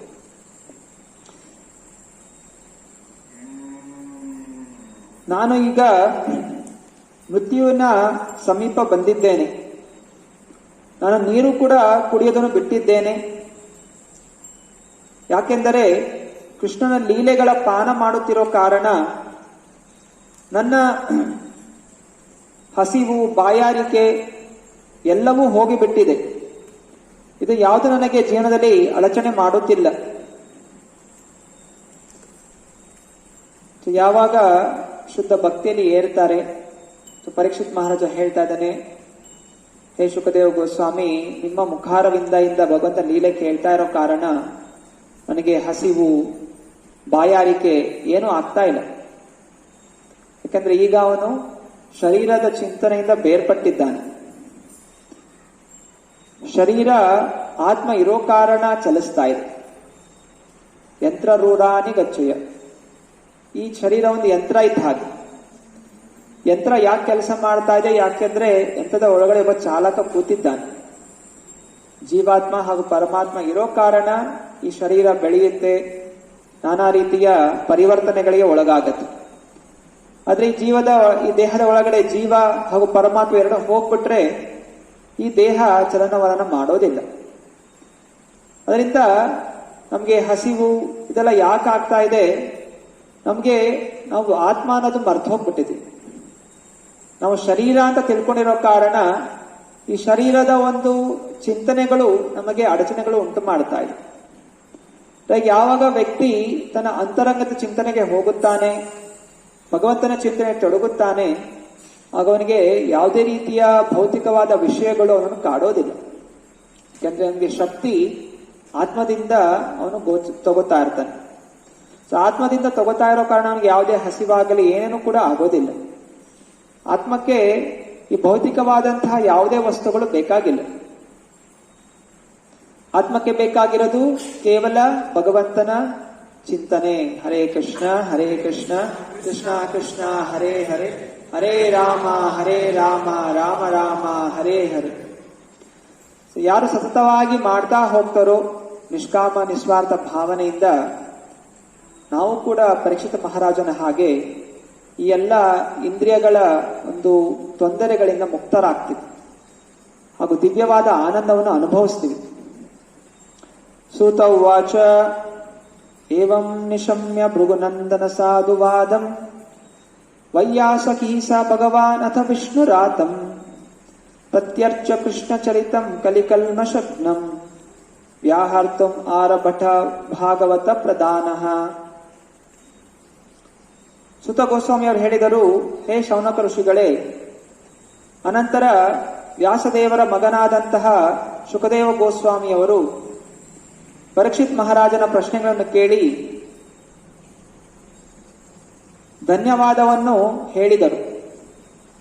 ಅನಂತರ ಕೃಷ್ಣ ಲೀಲೆಗಳನ್ನು ವಿವರಿಸಲು ಶುರು ಮಾಡಿದರು. ಇದೇ ಕಲಿಯುಗದ ಎಲ್ಲಾ ತೊಂದರೆಗಳಿಗೆ ಪರಿಹಾರ. ನೈಮಿಷಾರಣ್ಯದಲ್ಲಿರುವಂತಹ ಋಷಿಗಳು ಶೌನಕ ಋಷಿಗಳನ್ನು ಕೃಷ್ಣ ಲೀಲೆಗಳನ್ನು ಕೇಳಿ ಆನಂದಿಸ್ತಾ ಇದ್ದಾರೆ. ಸೂತ ಗೋಸ್ವಾಮಿ ಹೇಳ್ತಾ ಇದ್ದಾರೆ, ನಾನು ಈ ಕೃಷ್ಣ ಲೀಲೆಗಳನ್ನು ಶುಕದೇವ ಗೋಸ್ವಾಮಿ ಪರೀಕ್ಷಿತ್ ಮಹಾರಾಜನಿಗೆ ಹೇಳಬೇಕಾದ್ರೆ ನಾನು ಅದನ್ನು ಕೇಳ್ತಾ ಇದ್ದೆ. ಶ್ರೀ ರಾಧಾ ಶ್ಯಾಮಚಂದ್ರ ಭಗವಾನ್ ಕಿ, ಶ್ರೀ ಗೌರ್ ನಿತಾಯ್ ಕಿ. ಶುಕದೇವ ಗೋಸ್ವಾಮಿ ಹೇಳಿದನ್ನು ಕೇಳಿಸ್ಕೊಂಡು ನಾನು ನಿಮಗೆ ಹೇಳ್ತಾ ಇದ್ದೀನಿ. ಹೀಗೆ ಭಗವಂತನ ಲೀಲೆಗಳು ಅನ್ನೋದು ಗುರು ಪರಂಪರಾ ಮೂಲಕ ಗುರು ಶಿಷ್ಯ ಹೀಗೆ ಜ್ಞಾನವು ಹರಿದು ಬರ್ತಾ ಇದೆ. ಆದ್ದರಿಂದ ಇದು ಯಾವುದೂ ಕೂಡ ಕಾಲ್ಪನಿಕವಾದಂತಹ ಕಥೆಗಳಲ್ಲ. ಅನೇಕ ಜನ ಮೂರ್ಖರು ಇದೆಲ್ಲ ಒಂದು ಕಟ್ಟು ಕತೆ, ಕಾಲ್ಪನಿಕವಾದ ಕಥೆಗಳು, ಜನರಿಗೆ ಒಂದು ನೀತಿತ ಜೀವನ ನಡೆಸಲಿ ಅನ್ನೋ ವಿಚಾರದಿಂದ ಯಾವುದೋ ಒಬ್ಬ ಬುದ್ಧಿವಂತ ವ್ಯಕ್ತಿ ದೂರದೃಷ್ಟಿಯಿಂದ ಈ ಕಥೆಗಳನ್ನು ಬರೆದಿದ್ದಾನೆ ಅಂತ ಹೇಳ್ತಾರೆ. ಯಾಕೆಂತ ಹೇಳಿದ್ರೆ ಆ ಜನರಿಗೆ ಇರುವಂತಹ ಮನಸ್ಸು ಮಂಗನಿಂದ ಮಾನವ ಬಂದಿರೋ ಕಾರಣ ಅವನಿಗೆ ಅಷ್ಟು ಬುದ್ಧಿ ಇಲ್ಲ. ಯಾವುದೋ ಒಬ್ಬ ವ್ಯಕ್ತಿಗೆ ಬುದ್ಧಿ ಬಂದಿರೋನು ಎಲ್ಲ ಮಾನವ ಜೀವನಕ್ಕೆ ಒಳ್ಳೇದಾಗ್ಲಿ ಅಂತ ಹೇಳಿ ಈ ತರ ಒಂದು ನೀತಿ ಕಥೆಗಳನ್ನು ಬರೆದಿದ್ದಾನೆ ಅಂತ ಬೋಧನೆ ಮಾಡ್ತಾರೆ. ಆದರೆ ಇಲ್ಲಿ ಸೂತ ಗೋಸ್ವಾಮಿ ಹೇಳ್ತಾ ಇದ್ರೆ, ಈ ಕತೆ ನಾನು ಸೃಷ್ಟಿ ಮಾಡಿದಲ್ಲ, ಇದನ್ನು ಹಿಂದೆ ಶುಕದೇವ ಗೋಸ್ವಾಮಿಯವರು ಪರೀಕ್ಷಿತನಿಗೆ ಹೇಳಿದರು. ಹಾಗೂ ಅನೇಕ ಕಥೆಗಳಲ್ಲಿ ಅವರು ಕೂಡ ಹೇಳ್ತಾರೆ, ಇದೇ ತರ ಪ್ರಶ್ನೆಗಳನ್ನು ಹಿಂದೆ ಬ್ರಹ್ಮ, ನಾರದ ಈ ರೀತಿಯ ಪ್ರಶ್ನೆಗಳು ಮಾಡಿದ್ರು. ಅದಕ್ಕೆ ತಕ್ಕ ಹಾಗೆ ಬೇರೆ ಬೇರೆ ಜ್ಞಾನಿಗಳ ಋಷಿಯನ್ನು ಕೊಟ್ಟಿದ್ದಾರೆ. ಹೀಗೆ ಗುರು ಶಿಷ್ಯ ಪರಂಪರೆ ಮೂಲಕ ಭಗವಂತನ ಜ್ಞಾನ ಹರಿದು ಬರ್ತಾ ಇದೆ. ಅದನ್ನು ಯಥಾರೂಪವಾಗಿ ಸ್ವೀಕಾರ ಮಾಡುವುದು ಎಲ್ಲಾ ಜೀವಿಗಳಿಗೆ ಒಳ್ಳೆಯದನ್ನು ಉಂಟು ಮಾಡುತ್ತೆ. ಮುಖ್ಯವಾಗಿ ಕಲಿಯುಗದ ಎಲ್ಲಾ ತೊಂದರೆಗಳಿಗೆ ಇದೊಂದೇ ಪರಿಹಾರ. ಭಗವಂತ ಲೀಲೆಯನ್ನು ಕೇಳಿಸ್ಕೋಬೇಕು, ಭಗವಂತನ ಕಡೆ ಆಕರ್ಷಿತನಾಗಬೇಕು, ಈ ಜಗತ್ತನ್ನು ತ್ಯಾಗ ಮಾಡಬೇಕು, ಭಗವಂತನ ಧಾಮಕ್ಕೆ ಹೋಗಬೇಕು. ಎಲ್ಲಿ ತನಕ ಈ ಜಗತ್ತಲ್ಲಿ ಇರ್ತೀವಿ, ದುಃಖಾಲಯಂ ಅಶಾಶ್ವತಂ. ಈ ಜಗತ್ತಿನಲ್ಲಿ ಯಾವಾಗಲೂ ದುಃಖಗಳು ಕಾಡ್ತಾ ಇರುತ್ತೆ ಹಾಗೂ ಎಲ್ಲವೂ ಕೂಡ ಅಶಾಶ್ವತವಾಗಿರುತ್ತೆ. ಶ್ರೀ ಶುಕ ಉವಾಚ ಸಮ್ಯಕ್ ವ್ಯವಸಿತ ಬುದ್ಧಿ ತವ ರಾಜರ್ಷಿ ಸತ್ತಮ ವಾಸುದೇವ ಕಥಾಯಾಂತೆ ಯಜ್ಜಾತ ನೈಷ್ಟಿಕಿ ರತಿ. ಹೇ ರಾಜರ್ಷಿಯೇ, ನಿನಗೆ ವಾಸುದೇವನ ಲೀಲೆಗಳ ಮೇಲೆ ತುಂಬಾ ಆಕರ್ಷಣೆ ಇದೆ. ನಿಶ್ಚಯವಾಗಿ ನಿನ್ನ ಬುದ್ಧಿವಂತಿಕೆ ಆಧ್ಯಾತ್ಮಿಕ ಚಿಂತನೆಯಲ್ಲಿ ಸ್ಥಿರವಾಗಿದೆ. ಇದೇ ಮಾನವ ಸಮಾಜದ ನಿಜವಾದಂತಹ ಗುರಿ. ಈ ಒಂದು ಆಕರ್ಷಣೆ ಯಾವುದೇ ರೀತಿಯ ಅಡಚಣೆ ಇಲ್ಲದೆ ಇರೋ ಕಾರಣ ಅದು ನಿಜವಾಗಿ ತುಂಬಾ ಆನಂದಮಯವಾದಂತಹದು. ಶುಕದೇವ ಗೋಸ್ವಾಮಿಯವರು ಕೂಡ ಹೇಳ್ತಾ ಇದ್ದಾರೆ, ಮಾನವ ಜನ್ಮದ ನಿಜವಾದಂತಹ ಲಕ್ಷ್ಯ ಅಂದರೆ ನಾವು ಭಗವಂತನ ಮೇಲೆ, ಚಿಂತನೆ ಮೇಲೆ ನಮ್ಮ ಮನಸ್ಸನ್ನು ಸ್ಥಿರಗೊಳಿಸಬೇಕು. ಗಂಗಾ ನದಿಯು ಭಗವಂತ ವಿಷ್ಣುವಿನ ಪಾದಗಳಿಂದ ಉತ್ಪನ್ನವಾಗುತ್ತದೆ ಹಾಗೂ 3 ಲೋಕಗಳನ್ನು ಶುದ್ಧೀಕರಣ ಮಾಡುತ್ತದೆ. ಹಾಗೆಯೇ ಯಾರು ಭಗವಂತನ ಲೀಲೆ ಗುಣಗಾನಗಳ ಬಗ್ಗೆ ಪ್ರಶ್ನೆಯನ್ನು ಮಾಡುತ್ತಾರೋ ಹಾಗೂ 3 ತರದ ಜನ ಶುದ್ಧರಾಗುತ್ತಾರೆ. ಪ್ರಶ್ನೆ ಮಾಡುವವನು, ಪ್ರಶ್ನೆಗೆ ಉತ್ತರಿಸುವವನು ಹಾಗೂ ಇನ್ನು ಮಿಕ್ಕಿದ ಎಲ್ಲ ಕೇಳುವಂತಹ ಜನರು. ಗಂಗಾ ನದಿಯನ್ನು ಹೋಗಿ ಎಲ್ಲ ಸ್ನಾನ ಮಾಡ್ತಾರ ಉದ್ದೇಶ ಏನು? ಕಾರಣ ಏನು? ಗಂಗಾ ಯಾಕೆ ಹೋದವ್ರದ್ದು ಪಾಪ ಎಲ್ಲ ನಾಶ ಮಾಡ್ತಾಳೆ? ಯಾಕೆ ಅಂತ ಹೇಳಿದ್ರೆ ಅವಳು ಭಗವಂತನ ಪಾದಗಳನ್ನು ಸ್ಪರ್ಶ ಮಾಡಿರೋ ಕಾರಣ. ಅದಕ್ಕೆ ಗಂಗಳನ್ನು ವಿಷ್ಣು ಪಾದೋದಕ, ವಿಷ್ಣುವಿನ ಪಾದವನ್ನು ಸ್ಪರ್ಶ ಮಾಡಿರೋ ಕಾರಣ ಅವಳು ಎಷ್ಟು ಶುದ್ಧತೆ ಇದೆ ಅಂತ ಹೇಳಿದ್ರೆ, ಎಂತಹ ಪಾಪಿಗಳು ಹೋಗಿ ಅವಳ ನೀರಲ್ಲಿ ಸ್ನಾನ ಮಾಡುವುದರಿಂದ ಅವರ ಪಾಪಗಳು ದೂರ ಆಗುತ್ತೆ. ಅರೆ ಕಲಿಯುಗದ ಜನರ ಪಾಪ ಎಷ್ಟು ಅಂತ ಹೇಳಿದ್ರೆ ಅದು ಗಂಗಾ ನದಿಯಲ್ಲಿ ಸ್ನಾನ ಮಾಡಿದ್ರೂ ಹೋಗೋದಿಲ್ಲ. ಅಂದ್ರೆ ಗಂಗೆ ಪ್ರಾರ್ಥನೆ ಮಾಡ್ಕೋತಾಳೆ, ಎಲ್ಲಾ ಪಾಪಿಗಳು ಬಂದು ತಮ್ಮ ಪಾಪ ನನ್ನೊಳಗೆ ಹಾಕ್ತಾ ಇದ್ದಾಳೆ, ನನ್ನ ಪಾಪ ಹೇಗ್ ದೂರ ಆಗತ್ತೆ? ಆಗ ಭಗವಂತ ಹೇಳ್ತಾನೆ, ಯಾವಾಗ ನನ್ನ ಭಕ್ತರು ಬಂದು ನಿನ್ನ ನದಿಯಲ್ಲಿ ನಿನ್ನ ನೀರಲ್ಲಿ ಸ್ನಾನ ಮಾಡುತ್ತಾರೋ ಆಗ ಆ ಭಕ್ತರ ಒಂದು ಶಕ್ತಿಯಿಂದ ನಿನ್ನಲ್ಲಿರುವಂತಹ ಪಾಪ ನಾಶ ಆಗುತ್ತೆ. ಆದ್ದರಿಂದ ಯಾರು ಶುದ್ಧ ಭಕ್ತರಿರ್ತಾರೋ ಆ ಜಾಗವೇ ತೀರ್ಥಕ್ಷೇತ್ರ. ಭಕ್ತಾದಿಗಳು ಶುದ್ಧ ಭಕ್ತರು ಭಗವಂತ ಚಿಂತನೆ ಇರೋ ಕಾರಣ ಯತ್ರ ಗಾಯಂತಿ ಮದ್ಭಕ್ತ ತತ್ರ ತಿಷ್ಠಾಮಿ ನಾರದ. ಭಗವಂತ ಹೇಳ್ತಾನೆ, ಎಲ್ಲಿ ನನ್ನ ಭಕ್ತರು ನನ್ನ ಗುಣಗಾನ ಮಾಡ್ತಾ ಇರ್ತಾರೆ ನಾನು ಅಲ್ಲೇ ಇರ್ತೀನಿ. ಸತತವಾಗಿ ಭಗವಂತ ಚಿಂತನೆ ಮಾಡ್ತಾ ಇರುವಂತಹ ಶುದ್ಧವಾದ ಭಕ್ತರು ಎಲ್ಲೆಲ್ಲಿ ಹೋಗುತ್ತಾರೋ ಆ ಜಾಗನೆಲ್ಲ ಅವರು ಶುದ್ಧೀಕರಣ ಮಾಡ್ತಾರೆ. ಆದ್ದರಿಂದ ಮುಖ್ಯವಾಗಿ ನಾವು ಪ್ರಯತ್ನ ಮಾಡಬೇಕು ಸಾಧುಗಳ ಸಂಘ ಮಾಡಲಿಕ್ಕೆ. ಸುಮ್ಮನೆ ಹೋಗಿ ನದಿಯಲ್ಲಿ ಸ್ನಾನ ಮಾಡಿಕೊಂಡು ಆಟ ಆಡ್ಕೊಂಡು ಬಂದ್ರೆ ಆ ನದಿಲಿರೋ ಪಾಪ ಎಲ್ಲ ನಮಗೆ ಹತ್ಕೊಳ್ಳುತ್ತೆ. ನಿಜವಾಗಿ ನಾವು ಮಾಡಬೇಕಾಗಿರುವಂತಹ ಕರ್ತವ್ಯ ಭಗವಂತನ ನಾಮದ ಚಿಂತನೆ. ಭಗವಂತನ ನಾಮದಲ್ಲಿ ನಾವು ಸ್ನಾನ ಮಾಡಬೇಕು. ಹರೇ ಕೃಷ್ಣ ಕೃಷ್ಣ ಕೃಷ್ಣ ಹರೇ ಹರೇ, ಹರೇ ರಾಮ ರಾಮ ರಾಮ ಹರೇ. 3 ಜನ ಮುಕ್ತರಾಗ್ತಾರೆ ಪಾಪಗಳಿಂದ. ಯಾರೆಲ್ಲ? ಶುಕದೇವ ಗೋಸ್ವಾಮಿ ಹೇಳ್ತಾ ಇದ್ದಾರೆ, ಭಗವಂತನ ಲೀಲೆಗಳನ್ನು ಕೇಳುವಂಥವನು, ಭಗವಂತನ ಬಗ್ಗೆ ಹೇಳಿ ಅವನಲ್ಲಿ ಏನೇನು ಇದೆ ಪ್ರಶ್ನೆ ಮಾಡುವಂಥವನು, ಅದಕ್ಕೆ ಉತ್ತರ ಕೊಡುವಂಥವನು, ಹಾಗೂ ಯಾರೆಲ್ಲ ಇದನ್ನ ಕೇಳಿಸ್ಕೋತಾರೆ ಇವರೆಲ್ಲರೂ ಕೂಡ ಎಲ್ಲ ಪಾಪಗಳಿಂದ ಮುಕ್ತರಾಗ್ತಾರೆ. ಭೂಮೇರ್ ದೃಪ್ತ ನೃಪಾವ್ಯಾಜ ದೈತ್ಯಾನೀಕ ಸತಾಯಿತೈ ಆಕ್ರಾಂತ ಭೂರಿ ಭಾರೇನ ಭ್ರಮನಾಂ ಶರಣಂ ಯಯೌ. ಒಂದಾನೊಂದು ಸಮಯದಲ್ಲಿ ಭೂಮಿಯು ಲಕ್ಷಾಂತರ ಜನ ಆಸುರಿ ರಾಜರಿಂದ ತುಂಬಾ ಪಾಪದ ಭಾರವನ್ನು ಹೊತ್ತಿದ್ದಳು. ಆದ್ದರಿಂದ ಅವಳು ಭಗವಂತ ಬ್ರಹ್ಮನಿಗೆ ರಕ್ಷಣೆ ಮಾಡಲಿಕ್ಕೆ ಪ್ರಾರ್ಥನೆಯನ್ನು ಮಾಡಿದಳು.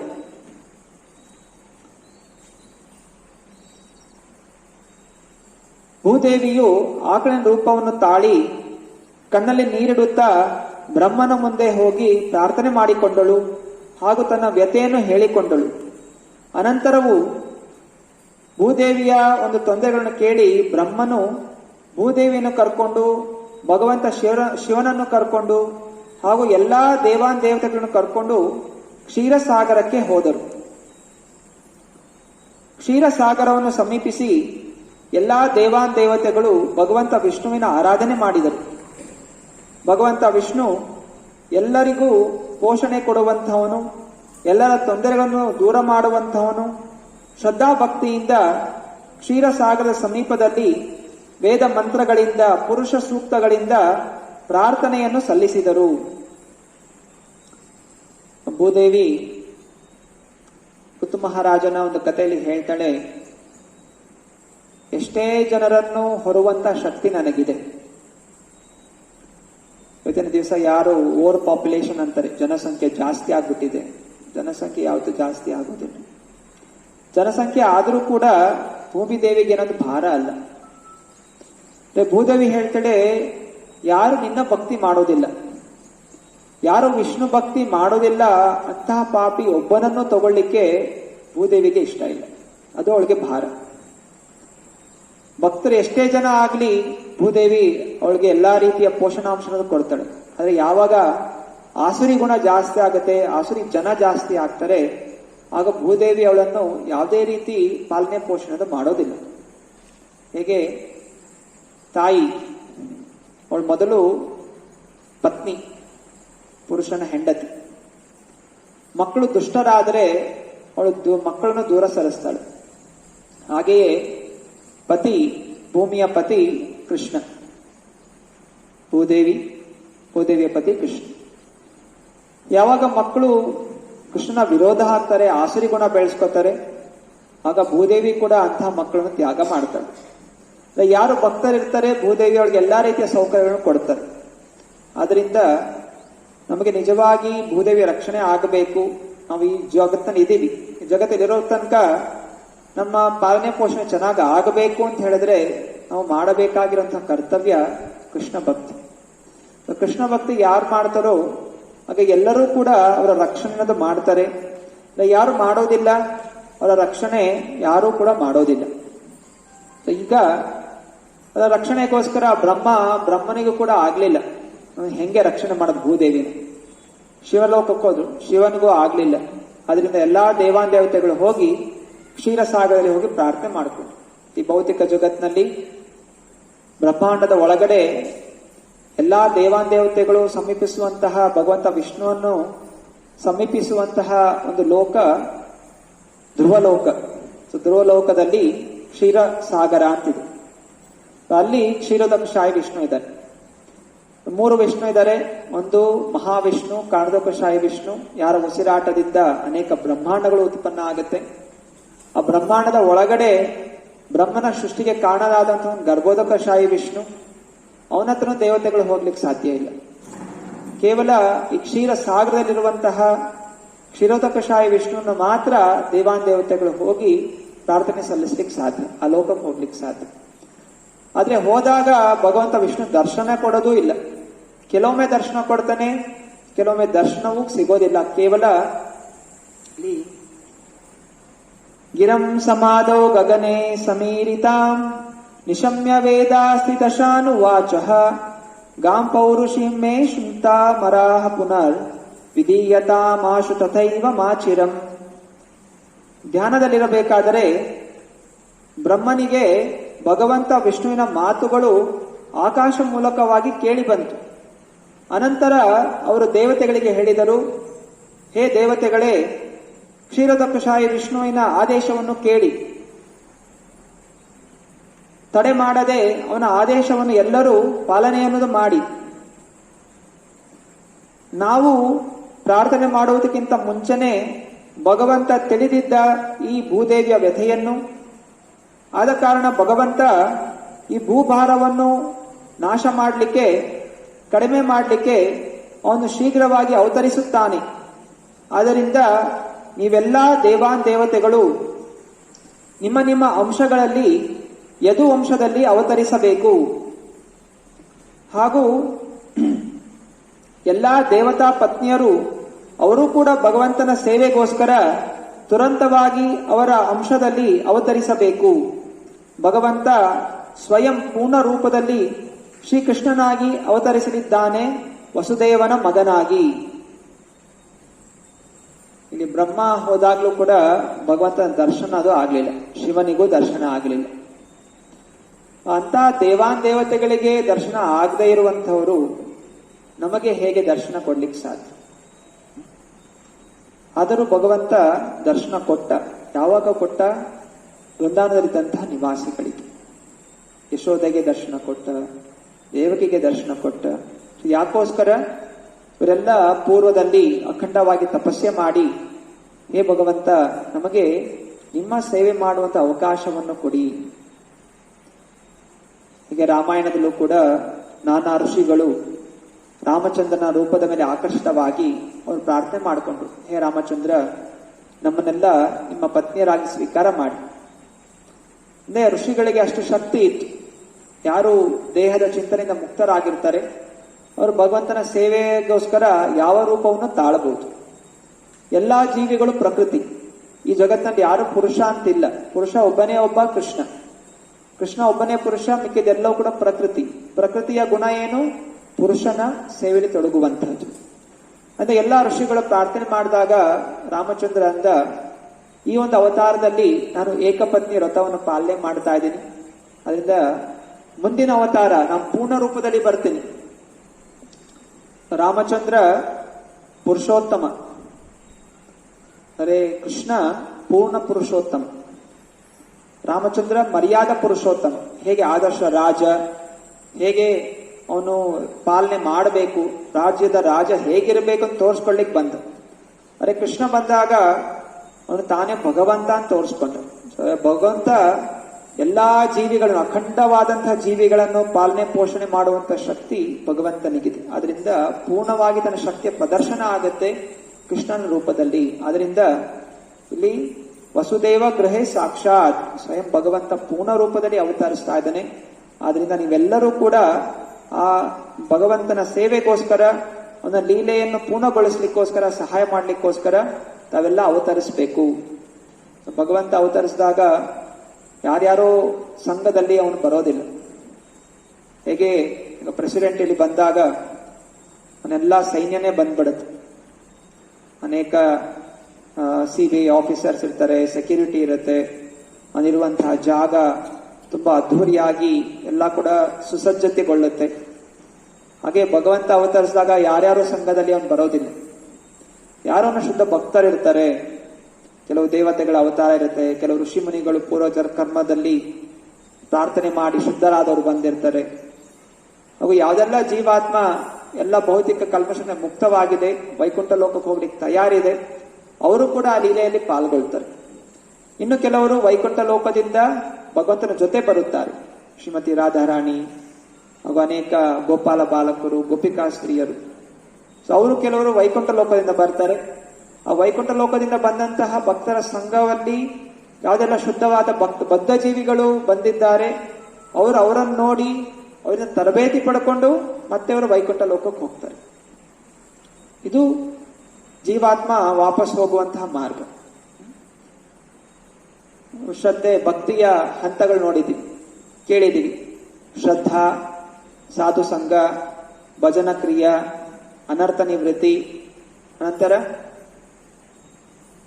ಅನರ್ಥ ನಿವೃತ್ತಿ ಆದ್ಮೇಲೆ ನಿಷ್ಠ, ಅನಂತರ ರುಚಿ, ಆಸಕ್ತಿ, ಭಾವ, ಪ್ರೇಮ. ಹೀಗೆ ಹಂತ ಹಂತ. ಆಸಕ್ತಿ ಅನ್ನೋದು ಅಂದ್ರೆ ಏನು? ಯಾರು ಶುದ್ಧ ಭಕ್ತರಿರ್ತಾರೆ ಅವರ ಪದಚಿಹ್ನೆಯಲ್ಲಿ ನಡೆಯುವಂತಹ ಭಾವನೆ ಬೆಳೆಸ್ಕೊಳ್ಳುವಂಥದ್ದು ಆಸಕ್ತಿ. ನಮ್ಗೆ ಯಾರು ಶುದ್ಧ ಭಕ್ತರು ಅಂತ ನಮ್ಗೆ ಗೊತ್ತಿಲ್ಲ. ಶುದ್ಧ ಭಕ್ತರನ್ನು ಕಂಡು ನಮ್ಗೆ ಅಸೂಯೆ ಭಾವನೆ ಬರುತ್ತೆ ಹೊರತು ನಮ್ಗೆ ಅವರ ಪದಚಿಹ್ನೆ ನಡಿಬೇಕು ಅಂತ ಆಸಕ್ತಿ ಇಲ್ಲ. ಯಾಕಂದ್ರೆ ಕಾಂಪಿಟೇಷನ್ ಭಾವನೆ. ನಾವು ತಿಳಿಬೇಕು ಜೀವದ ಸ್ವರೂಪ ಏನು. ಜೀವರ ಸ್ವರೂಪ ಹಾಯ್ ನಿತ್ಯ ಕೃಷ್ಣ ದಾಸ್. ಗೋಪಿ ಭರತ ಪದಕಮಲೆಯೋರ್ ದಾಸ್ ದಾಸ್ ದಾಸ್ ಅನುದಾಸ್. ನಾವ್ಯಾವತ್ತೂ ಕೂಡ ರಾಧಾರಾಣಿಯನ್ನು ಆ ಒಂದು ಸ್ಥಾನ ತಗೊಳ್ಳಿಕ್ ಸಾಧ್ಯ ಇಲ್ಲ, ಅಥವಾ ಅಷ್ಟಸಖಿರ ಸ್ಥಾನ ತಗೊಳ್ಳಕ್ಕೂ ಸಾಧ್ಯ ಇಲ್ಲ, ಅಥವಾ ಅವರ ಕೆಳಗಡೆ ಇರುವಂತಹ ಮಂಜರಿಗಳ ಸ್ಥಾನ ತಗೊಳ್ಳಕ್ಕೂ ಸಾಧ್ಯ ಇಲ್ಲ. ಸೊ ಈ ರೀತಿ ಚಿಂತನೆ ಮಾಡುವಂಥದ್ದು ದುಷ್ಟ ಚಿಂತನೆ. ಅವರ ಸ್ಥಾನ, ಅವರು ನಿತ್ಯ ಭಗವಂತನ ಸೇವಕರು. ನಾವು ಮಿಕ್ಕಿದ ಎಲ್ಲ ಜೀವಿಗಳು ಕೇವಲ ಆ ಸೇವಕರ ಸೇವೆಯಲ್ಲಿ ಇರಬಹುದೇ ಹೊರತು ನೇರವಾಗಿ ಕೃಷ್ಣ ಸಂಘ ಮಾಡಬೇಕು ಅನ್ನುವಂತಹ ಆಸೆಯನ್ನು ಬೆಳೆಸ್ಕೋಬಾರ್ದು. ನಾವು ಯಾವಾಗಲೂ ಯಾರು ಸೇವಕರಿರ್ತಾರೆ, ನಿತ್ಯ ಸೇವಕರಿರ್ತಾರೆ, ಅವರ ಸೇವೆ ಮಾಡುವುದು ಅನ್ನುವಂಥ ಭಾವನೆ ಇರಬೇಕು. ಅದೇ ನಿಜವಾದ ಆನಂದ. ಯಾರು ಸೇವಕರಾಗಿರ್ತಾರೆ ಆಧ್ಯಾತ್ಮಿಕ ಜಗತ್ತಿನಲ್ಲಿ ಅವರಿಗೆ ಜಾಸ್ತಿ ಆನಂದ. ಭೌತಿಕ ಜಗತ್ತಿನಲ್ಲಿ ಸೇವಕ ಅಂದ್ರೆ ಇದೊಂಥರ ತುಂಬಾ ಅಸಹ್ಯವಾದಂತಹ ಕೆಲಸ. ಅದರಿಂದಲೇ ಇದು ಆಧ್ಯಾತ್ಮಿಕ ಜಗತ್ತಿನ ಪ್ರತಿಬಿಂಬ. ಊರ್ಧ್ವ ಮೂಲ ಮಥಾ ಶಾಖ. ಅದಕ್ಕೆ ಭಗವದ್ಗೀತೆಯಲ್ಲಿ ಹೇಳ್ತಾ ಇರುವಂಥದ್ದು, ಮೇಲಿನ ಲೋಕದಲ್ಲಿ ಏನ್ ಕಾಣ್ತಾ ಇದೆ, ಏನಿದೆ ಅದರ ಪ್ರತಿಬಿಂಬ ಈ ಭೌತಿಕ ಜಗತ್ತು. ಅಂದ್ರೆ ಶ್ರೇಷ್ಠವಾದದ್ದೇನಿದೆ ಅದು ಇಲ್ಲಿ ಕೆಳಮಟ್ಟವಾಗಿ ಕಾಣುತ್ತೆ. ಅಂದ್ರೆ ಇಲ್ಲಿನ ಒಂದು ಸೇವಕರಿಗೂ ಆಧ್ಯಾತ್ಮಿಕ ಜಗತ್ತಿನ ಸೇವಕರು ತುಂಬಾ ವ್ಯತ್ಯಾಸ ಇದೆ. ಅಲ್ಲಿ ಬಾಸ್ ಕೂಡ ಒಂದೇ, ಸೇವಕನು ಒಂದೇ, ಇಬ್ರು ಕೂಡ ಆನಂದವನ್ನು ಹೊಂದುತ್ತಾರೆ. ಅರೆ ಇಲ್ಲಿ ಭೌತಿಕ ಜಗತ್ತಿನಲ್ಲಿ ಬಾಸ್ ಕೂಡ ಖುಷಿ ಇಲ್ಲ, ಸೇವಕನು ಖುಷಿ ಇಲ್ಲ. ಬಾಸ್ಗೆ ಇನ್ನೂ ಅಧಿಕವಾಗಿ ಕೆಲಸ ಪಡ್ಕೋಬೇಕು ಅಂತ ಆಸೆ, ಅದಕ್ಕೆ ಮಿತಿನೇ ಇಲ್ಲ. ಸೇವಕನು ಕೂಡ ಹೆಂಗೆ ಜಾಸ್ತಿ ಬಾಸಿಂದ ಕಿತ್ಕೋಬೇಕು ಅಂತ ಪ್ರಯತ್ನ, ಅವನು ಸಂತೋಷವಾಗಿಲ್ಲ. ಇಲ್ಲಿ ವೈಕುಂಠ ಲೋಕದಲ್ಲಿ ಎಲ್ಲರೂ ಹೀಗೆ ಶುದ್ಧ ಭಾವನೆ ಇರೋ ಕಾರಣ ಭಗವಂತನ ಸಂಘದಲ್ಲಿ ಆನಂದಮಯವಾಗಿರ್ತಾರೆ. ವಿಷ್ಣೋರ್ಮಾಯಾ ಭಗವತಿ ಯಯಾ ಸಮ್ಮೋಹಿತಂ ಜಗತ್ ಆದಿಷ್ಟ ಪ್ರಭುನಾಂಶೇನ ಕಾರ್ಯಾರ್ಥೆ ಸಂಭವಿಷ್ಯತಿ. ಭಗವಂತನ ಶಕ್ತಿ ವಿಷ್ಣು ಮಾಯಾ, ಭಗವಂತನಷ್ಟೆಯೇ ತುಂಬಾ ಶ್ರೇಷ್ಠವಾದಂಥವಳು. ಆ ಶಕ್ತಿಯು ನಾನಾ ಹಂತಗಳಲ್ಲಿ ಕಾರ್ಯಗಳನ್ನು ಮಾಡುತ್ತದೆ ಹಾಗೂ ಎಲ್ಲಾ ಜಗತ್ತನ್ನು ಆಕರ್ಷಣೆ ಮಾಡುತ್ತದೆ, ಆಧ್ಯಾತ್ಮಿಕವಾಗಿ ಹಾಗೂ ಭೌತಿಕವಾಗಿ. ಭಗವಂತನ ಆದೇಶದಿಂದ ಅವಳು ಕೂಡ ಬೇರೆ ಬೇರೆ ರೂಪಗಳಲ್ಲಿ ಭಗವಂತನ ಸೇವೆ ಮಾಡಲು ಅವತರಿಸುತ್ತಾಳೆ. ಭಗವಂತ ಬ್ರಹ್ಮ ಹೇಳ್ತಾ ಇದ್ದಾನೆ, ಭಗವಂತ ಅವತರಿಸ್ತಾ ಇದ್ದಾನೆ ಹಾಗೂ ಭಗವಂತನ ಶಕ್ತಿ ಕೂಡ ಅವತರಿಸ್ತಾನೆ. ಭಗವಂತನ ಬಹಿರಂಗ ಶಕ್ತಿ ಭಗವಂತನ ಶಕ್ತಿ ರಾಧಾರಾಣಿ, ಶ್ರೀಮತಿ ರಾಧಾರಾಣಿ. ಅದೇ ರಾಧಾರಾಣಿ ಈ ಭೌತಿಕ ಜಗತ್ತಿನಲ್ಲಿ ದುರ್ಗಾದೇವಿಯಾಗಿ ಕಾಣಿಸ್ಕೊತಾಳೆ. ಒಂದೇ ಶಕ್ತಿ ನಾನಾ ರೀತಿ ಕಾರ್ಯಗಳನ್ನು ಮಾಡ್ತಾಳೆ. ಯಾರು ಶುದ್ಧ ಭಕ್ತರಿರ್ತಾರೆ, ಭೌತಿಕ ಆಶೆಗಳಿಂದ ಮುಕ್ತರಾಗ್ತಾರೆ, ರಾಧಾರಾಣಿ ಆ ಭಕ್ತರಿಗೆ ಇನ್ನೂ ಅಧಿಕಾಧಿಕವಾಗಿ ಕೃಷ್ಣ ಸೇವೆ ಮಾಡುವಂತಹ ಗುಣವನ್ನು ಕೊಡ್ತಾಳೆ. ಯಾರು ಭಗವಂತನ ವಿರೋಧ ಮಾಡ್ತಾರೆ, ಅದೇ ರಾಧಾರಾಣಿ ದುರ್ಗಾದೇವಿ ರೂಪದಲ್ಲಿ ಆ ಜೀವಾತ್ಮವನ್ನು ಮತ್ತೆ ಮತ್ತೆ ಬೇರೆ ಬೇರೆ ಯೋನಿಗಳಲ್ಲಿ ಹಾಕಿ 84 ಲಕ್ಷ ಜೀವರಾಶಿಗಳಲ್ಲಿ ಅವಳಿಗೆ ಜನ್ಮ, ಮೃತ್ಯು, ಜರಾವ್ಯಾಧಿಯ ದಂಡ ಒಂದು ಕೊಡ್ತಾಳೆ, ತಾಪತ್ರಯಗಳನ್ನು ಕೊಡ್ತಾಳೆ. ಶಿವ ಹಾಗೂ ದುರ್ಗಾ ಇಬ್ಬರು ಸೇರ್ಕೊಂಡು. ಅದೇ ಇಲ್ಲಿ ಹೇಳ್ತಾರಂತೂ ಅದೇ ಶಕ್ತಿ ಇಲ್ಲಿ ಕಾರ್ಯವನ್ನು ಮಾಡುತ್ತದೆ. ಶ್ರೀ ಶುಕ ಉವಾಚ ಇತಿ ಆದಿಶ್ಯಾಮರ ಗಣಾನ್ ಪ್ರಜಾಪತಿ ಪತಿರ್ವಿಭು ಆಶ್ವಾಸ್ಯ ಚ ಮಹೀಂ ಗೀರ್ಭಿಃ ಸ್ವಧಾಮ ಪರಮಂ ಯಯೌ. ಹೀಗೆ ಎಲ್ಲಾ ದೇವಾನ್ ದೇವತೆಗಳಿಗೆ ಉಪದೇಶವನ್ನು ಕೊಟ್ಟು, ಭೂದೇವಿಗೆ ಸಾಂತ್ವನವನ್ನು ಕೊಟ್ಟು, ಬ್ರಹ್ಮ ಪ್ರಜಾಪತಿ ಪತಿ ಅವನು ತನ್ನ ಲೋಕ ಬ್ರಹ್ಮಲೋಕಕ್ಕೆ ಮರಳಿ ಹೋದನು.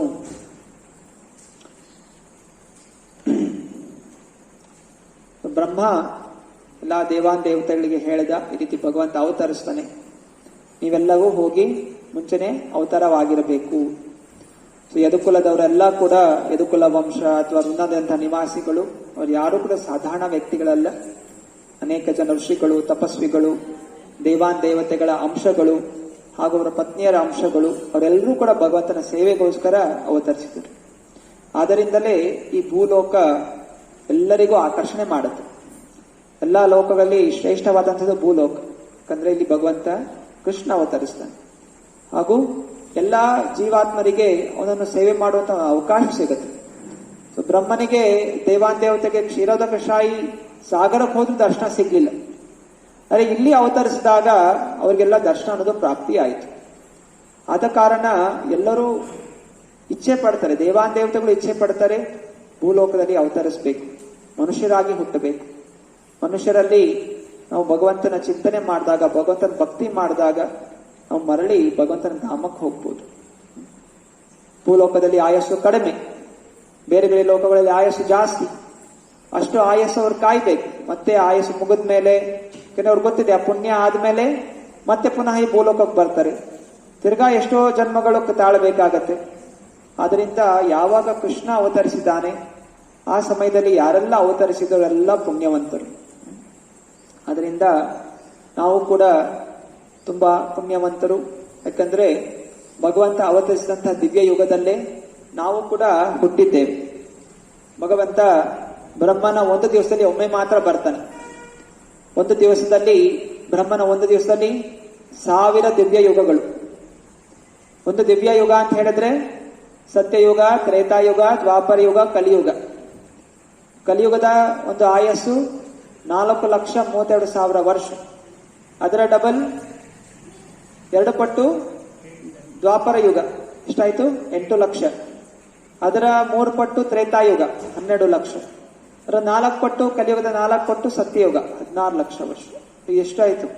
16, 12, 8, 4 ಎಷ್ಟು ಲಕ್ಷ ವರ್ಷ ಆಯ್ತು?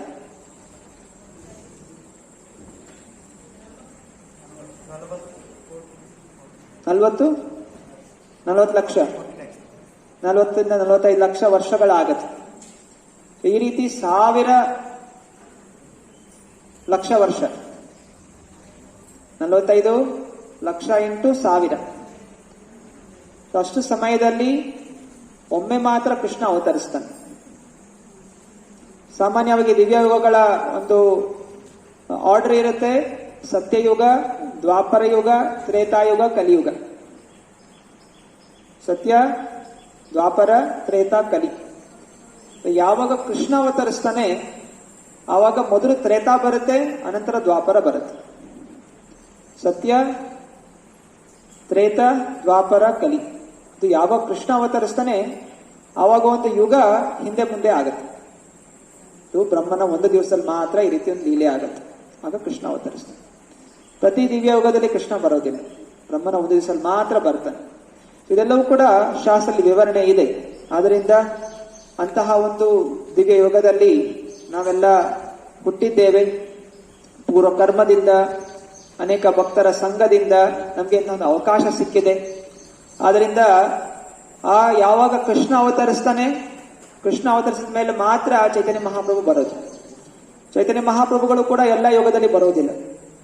ಚೈತನ್ಯ ಮಹಾಪ್ರಭು ಯಾವಾಗ ಬರ್ತಾರೆ, ಕೃಷ್ಣ ಸ್ವಯಂ ಪೂರ್ಣ ಪುರುಷೋತ್ತಮ ಕೃಷ್ಣ ಬಂದಾದ ಮೇಲೆ ಮಾತ್ರ ಬರುವಂತಹ ಕಲಿಯುಗದಲ್ಲಿ ಚೈತನ್ಯ ಮಹಾಪ್ರಭುಗಳು ಅವತರಿಸ್ತಾರೆ. ಆ ಯುಗದಲ್ಲಿ ಮಾತ್ರ ಹರೇ ಕೃಷ್ಣ ಕೃಷ್ಣ ಕೃಷ್ಣ ಹರೇ ಹರೇ, ಹರೇ ರಾಮ ರಾಮ ರಾಮ ಹರೇ ಹರೇ ಎಂದು ಜಪಿಸಿ ನಾವು ಭಗವಂತನ ಲೋಕಕ್ಕೆ ಹೋಗುವಂತಹ, ಕೃಷ್ಣ ಲೋಕಕ್ಕೆ ಹೋಗುವಂತಹ ಅವಕಾಶ ನಮಗೆ ಪ್ರಾಪ್ತಿಯಾಗತ್ತೆ. ಬೇರೆ ಯುಗಗಳಲ್ಲಿ ಈ ಜ್ಞಾನ ಯಾರಿಗೂ ಸಿಗೋದಿಲ್ಲ. ಅದರಿಂದ ತುಂಬಾ ಮಹತ್ತರವಾದಂತಹ ಒಂದು ಅವಕಾಶ ನಮಗೆ ಸಿಗ್ತಾ ಇದೆ. ಅದರಿಂದ ನಾವೆಲ್ಲ ಬದ್ಧ ಜೀವಿಗಳು ಈ ಅವಕಾಶವನ್ನು ಹಾಗೆ ತಿರಸ್ಕಾರ ಮಾಡಬಾರದು. ಎಚ್ಚರಿಕೆಯಿಂದ ನಾವು ಕೃತಜ್ಞತೆಯನ್ನು ಭಾವನೆ ಹೊಂದ್ಕೋಬೇಕು. ಎಂತಹ ಒಂದು ಅವಕಾಶ ನಮಗೆ ಸಿಗ್ತಾ ಇದೆ. ಅತ್ಯಂತ ಶ್ರೇಷ್ಠವಾದಂತಹ ಲೋಕ ಗೋಲೋಕ ವೃಂದಾವನಕ್ಕೆ ಹೋಗುವಂತಹ ಅವಕಾಶ ನಮಗೆ ಈ ಒಂದು ಸಮಯದಲ್ಲಿ ಸಿಗ್ತಾ ಇದೆ. ಯಾರೆಲ್ಲ ಉಪಯೋಗಿಸ್ಕೋತಾರೆ ಅವರು ಮರಳಿ ಗೋಲೋಕ ವೃಂದಾವನಕ್ಕೆ ಹೋಗ್ತಾರೆ. ಶೂರಸೇನೋ ಯದುಪತಿರ್ ಮಥುರಾಮಾವಸಂ ಪುರೀಂ ಮಾಥುರಾಂಚೂರ ಸೇನಾಂಶ್ಚ ವಿಷಯಾನ್ ಬುಭುಜೆ ಪುರ. ಯದುವಂಶದಲ್ಲಿ ಶುರಾಸೇನ ಅನ್ನುವಂತಹ ರಾಜ ಮಥುರಾ ನಗರವನ್ನು ಆಳ್ವಿಕೆ ಮಾಡ್ತಾ ಇದ್ದ.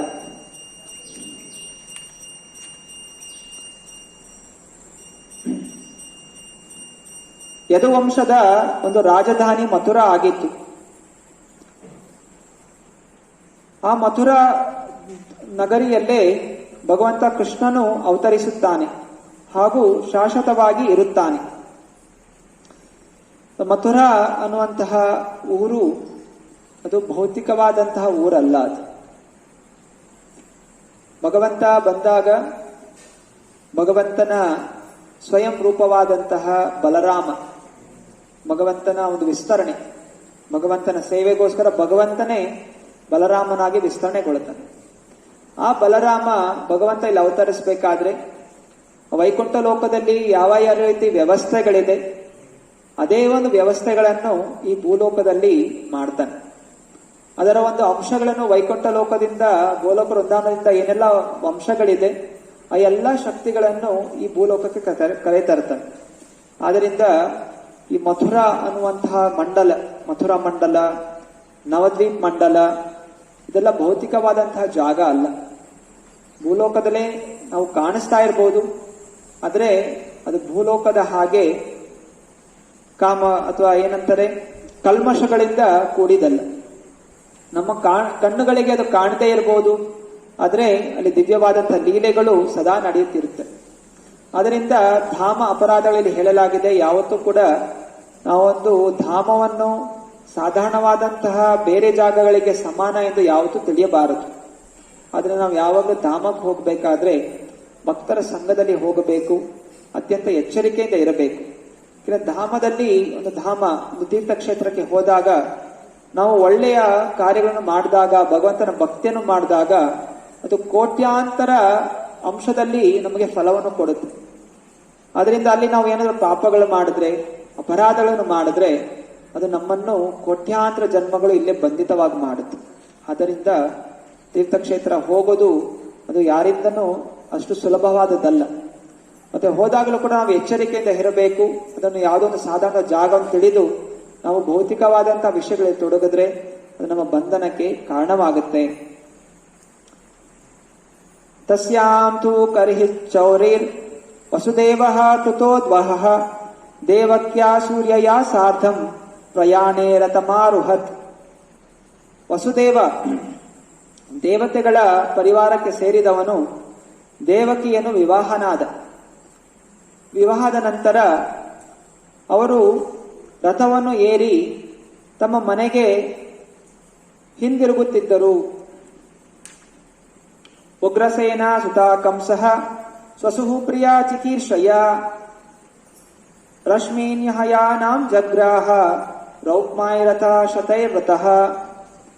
ಉಗ್ರಸೇನನ ಮಗ ಕಂಸ ತನ್ನ ತಂಗಿ ದೇವಕಿಯನ್ನು ತೃಪ್ತಿಗೊಳಿಸಲು ಆ ಮದುವೆ ಸಮಾರಂಭದಲ್ಲಿ ತಾನೇ ರಥದ ಸಾರಥಿಯಾದ. ಹಾಗೂ ಅನೇಕ ಚಿನ್ನದ ರಥಗಳೊಂದಿಗೆ ಅವರು ವಸುದೇವನ ಮನೆ ಕಡೆಗೆ ಹೋದರು. ದೇವಕಿಯ ತಂದೆ ದೇವಕ ತುಂಬಾ ಪ್ರೀತಿಯಿಂದ ಮಗಳನ್ನು ಬೀಳ್ಕೊಟ್ಟರು. ಆದ್ದರಿಂದ ದೇವಕ ತನ್ನ ಮಗಳ ವಿವಾಹದ ಸಮಯದಲ್ಲಿ 400 ಆನೆಗಳನ್ನು ಚಿನ್ನದ ಹೂಮಾಲೆಗಳಿಂದ, ಚಿನ್ನದ ಮಾಲೆಗಳಿಂದ ಅಲಂಕೃತಗೊಂಡಂತಹ 400 ಆನೆಗಳನ್ನು ಡೌರಿಯಾಗಿ ಕೊಟ್ಟನು.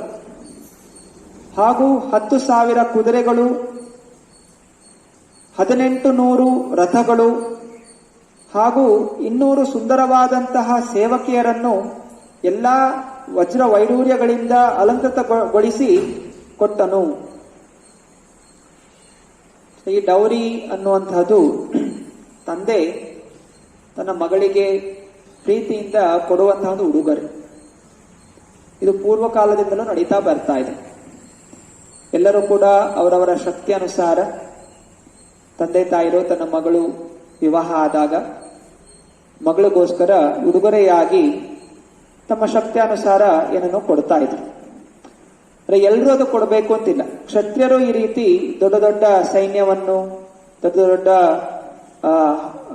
ಚಿನ್ನ, ವಜ್ರ, ಆಕಳುಗಳು ಇದು ಡೌರಿಯ ಕೊಡ್ತಾ ಇದ್ರು. ಮತ್ತೆ ಬ್ರಾಹ್ಮಣ ಆ ರೀತಿ ಕೊಡಬೇಕು ಅಂತಿಲ್ಲ. ಅವನು ಅವನ ಶಕ್ತಿಯಾನುಸಾರ ಏನು ಕೊಡಬಹುದು ಅವನು ಅದನ್ನು ನೀಡಬಹುದು. ಆದ್ರೆ ಇದು ಒತ್ತಾಯ, ಯೋಧನ ದಿವಸ ಏನು ಡೌರಿ ಅಂತ ಹೇಳಿ ಗಂಡ ಕಿರುಕುಳ ಕೊಡುವಂತಹದ್ದು ಅಥವಾ ಅತ್ತೆ ಮಾವ ಕಿರುಕುಳ ಕೊಡುವಂತಹದ್ದು ಇದು ಧರ್ಮಕ್ಕೆ ವಿರುದ್ಧವಾದಂತಹದ್ದು. ಕೆಲವು ವಿವಾಹ ಸಮಯದಲ್ಲಿ ತಂದೆ ಪ್ರೀತಿಪೂರ್ವಕವಾಗಿ ಏನು ಕೊಡ್ತಾರೆ ಅದು ಅವನ ಕರ್ತವ್ಯ ಕೊಡುವಂತಹದ್ದು. ಅದನ್ನು ಬಿಟ್ಟು ನಂತರ ಮದುವೆ ಆದ ಮೇಲೆ ಗಂಡನು ಪತ್ನಿಯ ಹಣದಿಂದ ಅಥವಾ ಪತ್ನಿ ತಂದಂತ ಹಣದಿಂದ ಅವನ ಜೀವನ ನಡೆಸಿದ್ರೆ ಅದು ಒಂದು ಪಾಪದ ಕಾರಣ.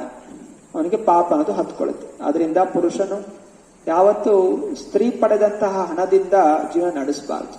ಇದು ಶಾಸ್ತ್ರ ನಿಯಮ. ಇತ್ತಿನ ದಿವಸ ಗಂಡ ಹೆಂಡತಿ ಇಬ್ರು ಕೆಲಸಕ್ಕೆ ಹೋಗ್ತಾರೆ. ಅಲ್ಲಿ ಏನಾಗ್ತಾ ಇದೆ, ಸ್ತ್ರೀ ಮಾಡಿದಂತಹ ಕೆಲಸದಿಂದ ಪರಿವಾರ ನಡೀತಾ ಇರೋದ್ರಿಂದ ಅಲ್ಲಿ ಒಂದು ಪಾಪದ ಪರಿಣಾಮ ಅಲ್ಲಿ ಬೀರುತ್ತೆ ಅನ್ನೋದು ಹೇಳಲಾಗಿದೆ. ಶಂಖತೂರ್ಯ ಮೃದಂಗಶ್ಚ ನೇದುರ್ದುಂದುಭಯ ಸಮಂ ಪ್ರಯಾಣ ಪ್ರಕ್ರಮೆ ತಾತ ವರೋ ವಧೋಹೋ ಸುಮಂಗಲಂ. ಹೇ ಮಹಾರಾಜ ಪರೀಕ್ಷಿತ, ವರು ವಧು ಇವರೆಲ್ಲರೂ ಕೂಡ ಶುರು ಮಾಡಿದರು ಮಂಗಳಮಯವಾದಂತಹ ಒಂದು ಪ್ರಯಾಣ. ಶಂಖ, ಮೃದಂಗ, ಕರತಾಲ ಎಲ್ಲವೂ ಆಕಾಶದಲ್ಲಿ ನಾದವನ್ನು ಮಾಡಿತು. ಯಾವುದೋ ಒಂದು ಪ್ರಯಾಣ ಶುರು ಮಾಡಲಿಕ್ಕಿಂತ ಮುಂಚೆ ತರ ಶಂಖನಾದ, ಕರತಾಲನಾದ ಇದೆಲ್ಲವೂ ಕೂಡ ಮಂಗಳಮಯವನ್ನು ಸೃಷ್ಟಿ ಮಾಡುತ್ತೆ. ವಾತಾವರಣ, ಯಾರನ್ನು ಸ್ವಾಗತ ಮಾಡಬೇಕಾದ್ರೆ, ಬೀಳ್ಕೊಡ್ಬೇಕಾದ್ರೆ ಈ ತರ ವಾದ್ಯಗೋಷ್ಠಿಗಳಿಂದ ಸ್ವಾಗತ ಮಾಡೋದ್ರಿಂದ ಎಲ್ಲವೂ ಮಂಗಳಮಯವಾಗುತ್ತೆ. ಸೊ ಗಂಟೆ ಬಾರಿಸುವಂತಹದ್ದು ತುಂಬಾ ಮಂಗಳಮಯ. ಯಾಕಂದ್ರೆ ಗಂಟೆಯ ನಾದದಲ್ಲಿ ಎಲ್ಲ ಸಪ್ತ ಸ್ವರಗಳಿರುತ್ತೆ. ಯಾರಿಗೆ ಹಾಡಕ್ ಬರ್ಲಿಲ್ಲ ಅಂತ ಹೇಳಿದ್ರೇನು ಗಂಟೆಯನ್ನು ಬಾರಿಸೋದ್ರಿಂದ ಸುಂದರವಾದಂತಹ ಗಾನವನ್ನು ಉಂಟು ಮಾಡುತ್ತೆ. ಸಪ್ತ ಸ್ವರಗಳು ಉತ್ಪನ್ನ ಆಗುತ್ತೆ ಹಾಗೂ ಸಮಸ್ತ ವಾತಾವರಣವನ್ನು ಶುದ್ಧೀಕರಣ ಮಾಡುತ್ತೆ. ಅದರಿಂದ ಗಂಟೆ ಬಾರಿಸುವಂತಹದ್ದು ಮಂಗಳಮಯವಾದಂತಹ ಒಂದು ಕಾರ್ಯ. ಹೀಗೆ ಕಂಸ ತನ್ನ ತಂಗಿಯನ್ನು ಸ್ವತಃ ಪ್ರೀತಿಯಿಂದ ಕರ್ಕೊಂಡು ಹೋಗ್ತಾ ಇದ್ದಾನೆ. ಪತಿ ಪ್ರಗ್ರಹಿಣಾಂ ಕಂಸಂ ಆಭಾಸ್ಯಾಹ ಸಾರಿಕವಾಕ್ ಅಸ್ಯಾಸ್ವಾಂ ಅಸ್ತಮೋ ಗರ್ಭೋ ಹಂತಾಯಾಂ ಮಹಸೇ ಬುಧ. ಕಂಸನು ಈ ರಥವನ್ನು ಓಡಿಸುತ್ತಿರಬೇಕಾದರೆ ಆಕಾಶದಿಂದ ಒಂದು ಶಬ್ದ ಧ್ವನಿಯು ಕೇಳಿಸಿತು. ಎಲೈ ಮೂರ್ಖ, ಈ ಸ್ತ್ರೀಯ 8ನೇ ಮಗು ನಿನ್ನನ್ನು ಸಂಹಾರ ಮಾಡುತ್ತದೆ. ಸೊ ಆಕಾಶವಾಣಿ ನುಡಿತು. ದೇವಕಿಯ ಗರ್ಭದಲ್ಲಿ ಅವತರಿಸುವಂತಹ 8ನೆಯ ಮಗು ಕಂಸನ ಸಂಹಾರಕ್ಕೆ ಕಾರಣವಾಗುತ್ತೆ. ಇತ್ಯುಕ್ತ ಸ ಕಲಹ ಪಾಪೋ ಭೋಜಾನಾಂ ಕುಲ ಪಾಂಸನಃ ಭಗೀನೀಂ ಹಂತುಂ ಆರಬ್ಧಂ ಖಡ್ಗಪಾಣಿ ಕಚೆ ಗ್ರಹೀತ್. ಕಂಸನು ಆ ಭೋಜ ವಂಶದ ನೀಚವಾದಂತಹ ವ್ಯಕ್ತಿ, ಪಾಪಿಷ್ಟ, ಅಸೂಯೆ ಪಡುವಂತಹ ವ್ಯಕ್ತಿ ಯಾವಾಗ ಇಂತಹ ಒಂದು ಶಕುನ ಕೇಳಿಸಿ ಬಂತು, ತುರಂತವಾಗಿ ತನ್ನ ತಂಗಿಯ ಜಡೆಯನ್ನು ಹಿಡಿದು ತನ್ನ ಖಡ್ಗವನ್ನು ಎತ್ತಿ ಅವಳ ಶಿರವನ್ನು ಛೇದನೆ ಮಾಡಲು ತಯಾರಾದ. ಯಾವ ಕಂಸ ಅಷ್ಟು ಪ್ರೀತಿ ಅಂತ ತೋರಿಸ್ತಾ ಇದ್ದ, ತಂಗಿಯನ್ನು ಬಿಟ್ಕೊಡ್ಲಿಕ್ಕೆ ಬರ್ತಾ ಇದ್ದ. ಇವಾಗ ಯಾವಾಗ ಆಕಾಶನೇ ನುಡಿತು ತನ್ನ ಸಂಹಾರಕ್ಕೆ ಕಾರಣ ಇವಳ ಮಗು, ಆಗ ಅವಳನ್ನೇ ಸಂಹಾರ ಮಾಡಬೇಕು ಅಂತ ತಯಾರಾದ. ಇದು ಆಸುರಿ ಲಕ್ಷಣ. ಅಸುರರ ಗುಣ ಯಾವಾಗ ಗೊತ್ತಾಗತ್ತೆ, ಯಾವಾಗ ಅವನ ಜೀವನಕ್ಕೆ ಏನೋ ಒಂದು ಕಷ್ಟ ಬರುತ್ತೆ, ಆಗ ವ್ಯಕ್ತಿಯ ನಿಜವಾದ ಗುಣ ಏನು ಅಂತ ಗೊತ್ತಾಗತ್ತೆ. ಎಲ್ಲರೂ ಚೆನ್ನಾಗಿರ್ತಾರೆ. ಯಾವಾಗ ನಾವು ಅವ್ರ ಸೇವೆ ಅನ್ನೋದು ಮಾಡ್ತಾ ಇರ್ತೀವಿ, ಅವ್ರ ಗುಣಗಾನ ಮಾಡ್ತಾ ಇರ್ತೀವಿ ಜನರದು, ನೀನು ತುಂಬಾ ಶ್ರೇಷ್ಠ, ನೀನು ಒಳ್ಳೆಯವನು ಅಂತ ಹೇಳ್ತಾ ಇದ್ರೆ ಅವರು ನಮ್ಮನ್ನು ನೀನು ಒಳ್ಳೆಯವನು ಅಂತ ಹೇಳ್ತಾ ಇರ್ತೀವಿ.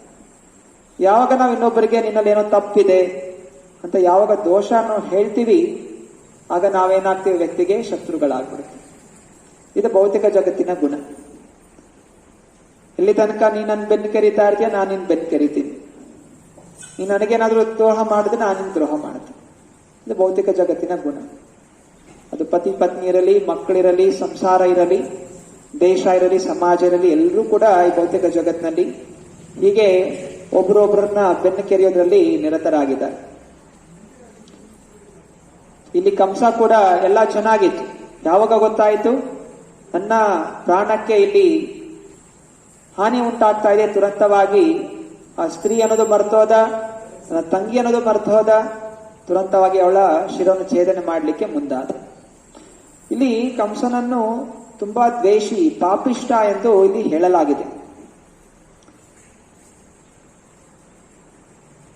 ಈ ಕಂಸ ಯಾರು? ಶಾಸ್ತ್ರದಲ್ಲಿ ಹರಿವಂಶ ಅಂತ ಒಂದು ಗ್ರಂಥ ಇದೆ. ಹರಿವಂಶ ಅನ್ನೋದು ಶ್ರೀಲ ವೇದವ್ಯಾಸರು ಎಲ್ಲ ಒಂದು ಪಾತ್ರಗಳ ವಿವರಣೆ ಕೊಟ್ಟಿದ್ದಾರೆ. ಮಹಾಭಾರತದಲ್ಲಿ, ಶ್ರೀಮದ್ ಭಾಗವತದಲ್ಲಿ ಅದೆಲ್ಲ ಪಾತ್ರಗಳಿದೆ. ಅವರ ನಿಜವಾದ ಸ್ವರೂಪ ಏನು, ಅವರ ಪೂರ್ವ ಜನ್ಮಗಳಲ್ಲಿ ಅವರೆಲ್ಲ ಏನಾಗಿದ್ರು, ಯಾಕೋಸ್ಕರ ಕೆಲವರು ಅಸುರರಾದ್ರು, ಅವರ ಗುಣಗಳೇನು ಅನ್ನೋದನ್ನು ಹರಿವಂಶ ಅನ್ನೋ ಗ್ರಂಥದಲ್ಲಿ ನೀಡಿದ್ದಾರೆ. ಅಲ್ಲಿ ವಿವರಣೆ ಬರ್ತಾ ಇದೆ. ಯಾವಾಗ ಬ್ರಹ್ಮ ಈ ಭೌತಿಕ ಜಗತ್ತಿನಲ್ಲಿ ಅನೇಕ ಸೃಷ್ಟಿಗಳನ್ನು ಮಾಡಲಿಕ್ಕೆ ಶುರು ಮಾಡಿದ, ಅದರಲ್ಲಿ ಒಂದು ಸೃಷ್ಟಿ ವಾಗ್ದೇವಿ. ಶ್ರೀ ಗೌರ್ಮೆಂಟ್ ಆಯ್ಕೆ, ಶ್ರೀ ರಾಧಾ ಶ್ಯಾಮಚಂದ್ರ ಭಗವಾನ್ ಕಿ. ಸೊ ವಾಗ್ದೇವಿಗಿಂತ ಸೃಷ್ಟಿ ಮುಂಚೆನೂ ಕೂಡ ಅವನು ಅನೇಕ ಪ್ರಜಾಪತಿಗಳನ್ನು, ಮನು ಹಾಗೂ ಸಪ್ತ ಋಷಿಗಳನ್ನು ತನ್ನ ಮಾನಸ ಚಿಂತನೆಯಿಂದ ಸೃಷ್ಟಿ ಮಾಡಿದ. ಸೊ ಬ್ರಹ್ಮ ಅವನ ಸೃಷ್ಟಿಯಲ್ಲಿ ಯಾವುದೇ ಸ್ತ್ರೀ ಸಂಘದಿಂದ ಸೃಷ್ಟಿ ಮಾಡಿಲ್ಲ. ಅವನು ಮಾನಸಿಕವಾಗಿ ರಜಸ್, ತಮಸ್ ಹಾಗೂ ಸಾತ್ವ ಗುಣಗಳಲ್ಲಿ ಏನೆಲ್ಲ ಚಿಂತನೆ ಮಾಡ್ದ, ಹಾಗೆ ಅನೇಕ ಋಷಿಗಳು, ದೇವಾನ್ ದೇವತೆಗಳು ಎಲ್ಲ ಸೃಷ್ಟಿಯಾದ್ರು ಮೊದಲು. ಅನಂತರ ಆ ಸೃಷ್ಟಿಗಳು ಅವರಲ್ಲಿ ಸೇರಿ ವಿವಾಹಿತ ಆಗಿ ಅನಂತರ ಸೃಷ್ಟಿಗಳು ವಿಸ್ತರಣೆಗೊಳ್ತಾ ಹೋಯ್ತು. ಹೀಗೆ ಮೊದಲು ಸೃಷ್ಟಿ ಮಾಡ್ತಾ ಇರ್ಬೇಕಾದ್ರೆ ಒಂದು ಸ್ತ್ರೀಯ ಸೃಷ್ಟಿ ಮಾಡ್ತಾನೆ ವಾಗ್ದೇವಿ, ಸರಸ್ವತಿ ದೇವಿ. ಸರಸ್ವತಿ ದೇವಿನ ಸೃಷ್ಟಿ ಮಾಡಿದಾಗ ಬ್ರಹ್ಮನೇ ಅವಳು ನೋಡಿ ಆಕರ್ಷಿತನಾಗ್ತಾನೆ, ಮತ್ತೆ ಅವಳನ್ನು ವಿವಾಹ ಆಗ್ಲಿಕ್ಕೆ ಹೋಗ್ತಾನೆ. ಆಗ ಮರೀಚಿಯ ಅನ್ನುವಂಥ ಋಷಿ, ಮಾರೀಚಿ ಅನ್ನುವಂಥ ಋಷಿ, ಒಬ್ಬ ಮಾರೀಚಿ ರಾಮಾಯಣದಲ್ಲಿ ಬರ್ತಾನೆ. ರಾವಣನ ಕಡೆ ಇರುವಂತ ಮರೀಚಿ, ಅವನು ಚಿನ್ನದ ಜಿಂಕೆಯಾಗಿ ಬದಲಾವಣೆಗೊಳ್ತಾನೆ. ಆ ಮರೀಚಿ ಅಲ್ಲ. ಈ ಮಾರೀಚಿ ಬ್ರಹ್ಮನ ಮಾನಸ ಪುತ್ರ. ಸೊ ಆ ಮಾರೀಚಿಯ 6 ಜನ ಮಕ್ಕಳು ಇರ್ತಾರೆ. ಅವರು ಇಂದ್ರಿಯ ವಸ್ತುಗಳಿಗೆ ಅಧಿಪತಿ. ನಮ್ಮ ಇಂದ್ರಿಯಗಳು ಕಣ್ಣು, ಕರ್ಮೇಂದ್ರಿಯಗಳು ಅಲ್ಲ, ಜ್ಞಾನೇಂದ್ರಿಯಗಳು, ಕಣ್ಣು, ಕಿವಿ, ಮೂಗು, ನಾಲಿಗೆ ಮತ್ತು ಚರ್ಮ. ಈ ಇಂದ್ರಿಯಗಳಿಗೆ ವಸ್ತುಗಳು ಅಂದ್ರೆ ಏನು? ಕಣ್ಣಿಗೆ ನೋಟ, ಕಿವಿಗೆ ಶಬ್ದ, ನಾಲಿಗೆಗೆ ರುಚಿ, ಚರ್ಮಕ್ಕೆ ಸ್ಪರ್ಶ, ನಂತರ ಮೂಗಿಗೆ ವಾಸ. ಈ ಇಂದ್ರಿಯ ವಸ್ತುಗಳಿಗೆ ಅಧಿಪತಿಗಳು ಮಾರೀಚಿಯ ಮಕ್ಕಳು. ಈ 6 ಜನ 5 ಪ್ಲಸ್ ಇನ್ನೊಂದು ಮನಸ್ಸು, ಚಿಂತನೆ. ಮನಸ್ಸಿಗೆ ವಸ್ತು ಏನು? ಚಿಂತನೆ. ಅದಕ್ಕೆ ಇನ್ನೊಬ್ಬ ಅಧಿಪತಿ. ಸೊ ಈ 5 ಜ್ಞಾನೇಂದ್ರದ ವಸ್ತುಗಳು ಹಾಗೂ ಚಿಂತನೆ. ಈ 6 ಜನಕ್ಕೆ ಅಧಿಪತಿ ಮಾರೀಚಿಯ 6 ಜನ ಮಕ್ಕಳು. ಇವರು ಏನ್ ಮಾಡ್ತಾರೆ? ಬ್ರಹ್ಮನ್ ನೋಡಿ ನಕ್ಬಿಡ್ತಾರೆ. ಎಂತಹ ವ್ಯಕ್ತಿ ನೀನು ಬ್ರಹ್ಮನಾಗಿ ಕೂಡ ಸ್ತ್ರೀಯ ಸೃಷ್ಟಿಯಿಂದ ನೀನು ಆಕರ್ಷಿತನಾಗಿದ್ದೀಯಲ್ಲ ಅಂತ ಹೇಳಿ ಅವರು ನಕ್ಬಿಡ್ತಾರೆ. ಅಂದ್ರೆ ಬ್ರಹ್ಮ ನಿಮಗೆ ತುಂಬಾ ಕೋಪ ಬರುತ್ತೆ.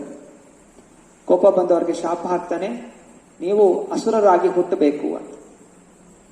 ಆ ಮಾರೀಚಿಯ 6 ಜನ ಮಕ್ಕಳು, ಇಂದ್ರಿಯ ವಸ್ತುಗಳ ಅಧಿಪತಿಗಳು, ಕಾಲಕ್ರಮೇಣ ಕಾಲನೇಮಿ ಅನ್ನುವಂತಹ ಅಸುರನಿಗೆ ಮಕ್ಕಳಾಗಿ ಹುಟ್ಟುತ್ತಾರೆ.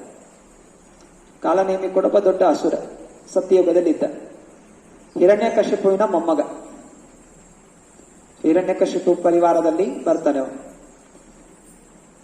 ಅಲ್ಲಿ ಮಕ್ಕಳ, ಈ ಕಾಲನೇಮಿಯ ಮಕ್ಕಳಾಗಿ ಆ 6 ಮಕ್ಕಳು, ಮಾರೀಚಿಯ ಮಕ್ಕಳು ಹುಟ್ಟುತ್ತಾರೆ. ಇಲ್ಲಿ ಹುಟ್ಟಿರ್ಬೇಕಾದ್ರೆ ಅವರು ಬ್ರಹ್ಮನಿಗೆ ತಪಸ್ಸೆ ಮಾಡ್ಲಿಕ್ಕೆ ಹೋಗ್ತಾರೆ. ಬ್ರಹ್ಮನಿಗೆ ತಪಸ್ಸೆ ಮಾಡಿ, ಅಖಂಡವಾಗಿ ತಪಸ್ಸೆ ಮಾಡಿ ಬ್ರಹ್ಮನಿಂದ ವರ ಪಡ್ಕೋತಾರೆ. ನಾವು ಯಾವುದು ದೇವತೆಗಳಿಂದ ಸಾಯಬಾರ್ದು, ಯಾವುದೇ ಋಷಿಗಳಿಂದ ಸಾಯಬಾರ್ದು, ಮೃತ್ಯು ಆಗಬಾರ್ದು, ಅಥವಾ ಯಾವುದೋ ರೋಗದಿಂದ, ಯಕ್ಷ ಗಂಧರ್ವರಿಂದ ನಮ್ಗೆ ಮೃತ್ಯು ಆಗಬಾರ್ದು ಅಂತೆಲ್ಲ ವರ ಪಡ್ಕೋತಾರೆ. ಅಖಂಡವಾಗಿ ತಪಸ್ಸೆ ಮಾಡಿ ವಾಪಸ್ ಬರ್ತಾರೆ. ಆಗ ಹಿರಣ್ಯಕಶಿಪುವಿಗೆ ತುಂಬಾ ಕ್ರೋಧ ಬರುತ್ತೆ. ಅದೇ ನಾನಿರ್ಬೇಕಾದ್ರೆ ಬ್ರಹ್ಮನಿಗೆ ಹೋಗಿ ತಪಸ್ಸೆ ಮಾಡ್ತೀರಾ ನೀವು? ಅಂದ್ರೆ ನನಗಿಂತ ಶ್ರೇಷ್ಠ ಬ್ರಹ್ಮನ?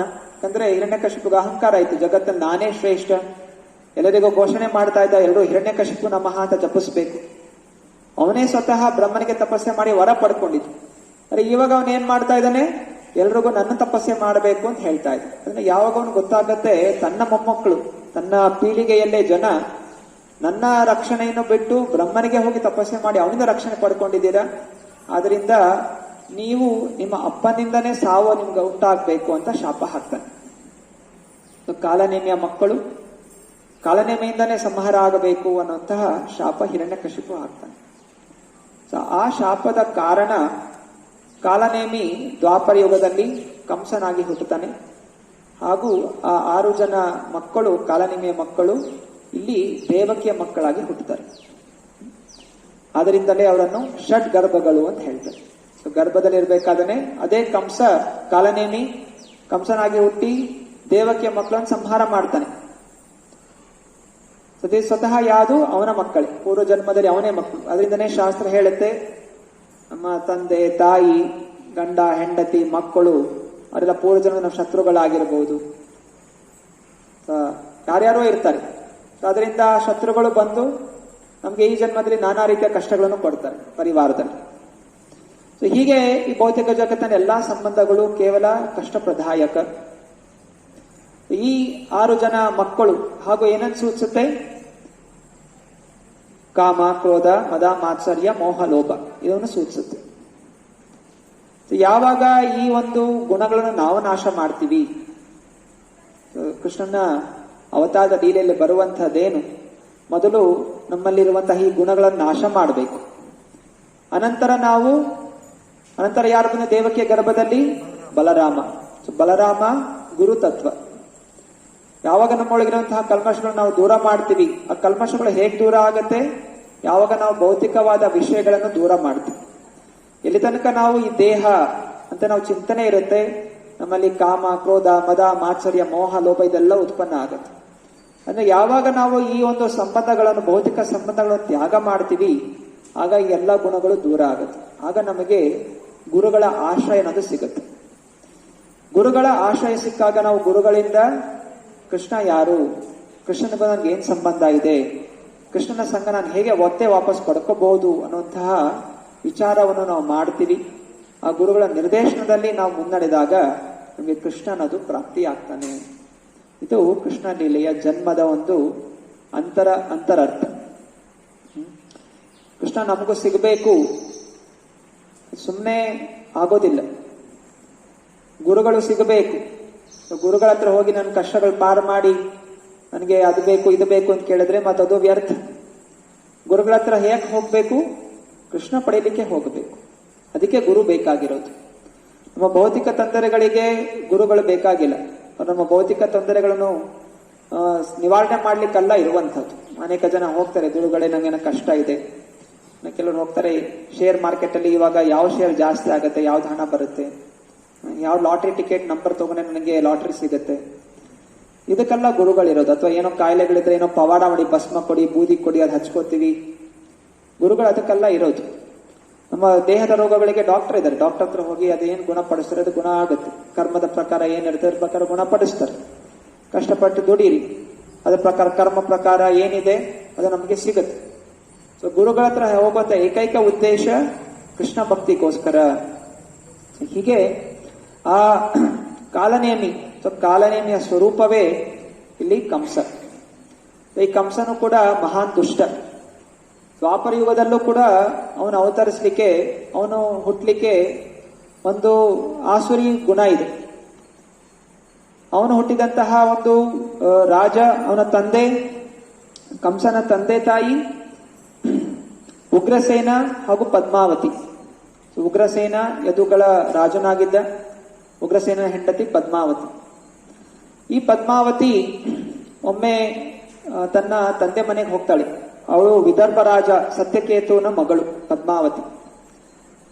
ಮದುವೆ ಆದ್ಮೇಲೆ ಮತ್ತೆ ತನ್ನ ತಂದೆ ಮನೆಗೆ ಹೋಗ್ತಾಳೆ. ತಂದೆ ಮನೆಗೆ ಹೋಗಿರ್ಬೇಕಾದ್ರೆ ಅನೇಕ ತನ್ನ ಸ್ನೇಹಿತರ ಜೊತೆ ಅವಳು ಪುಷ್ಪವನ ಅನ್ನುವಂತಹ ಪರ್ವತದ ಹತ್ತಿರ ವಿಹಾರ ಮಾಡ್ತಾ ಇರ್ತಾಳೆ.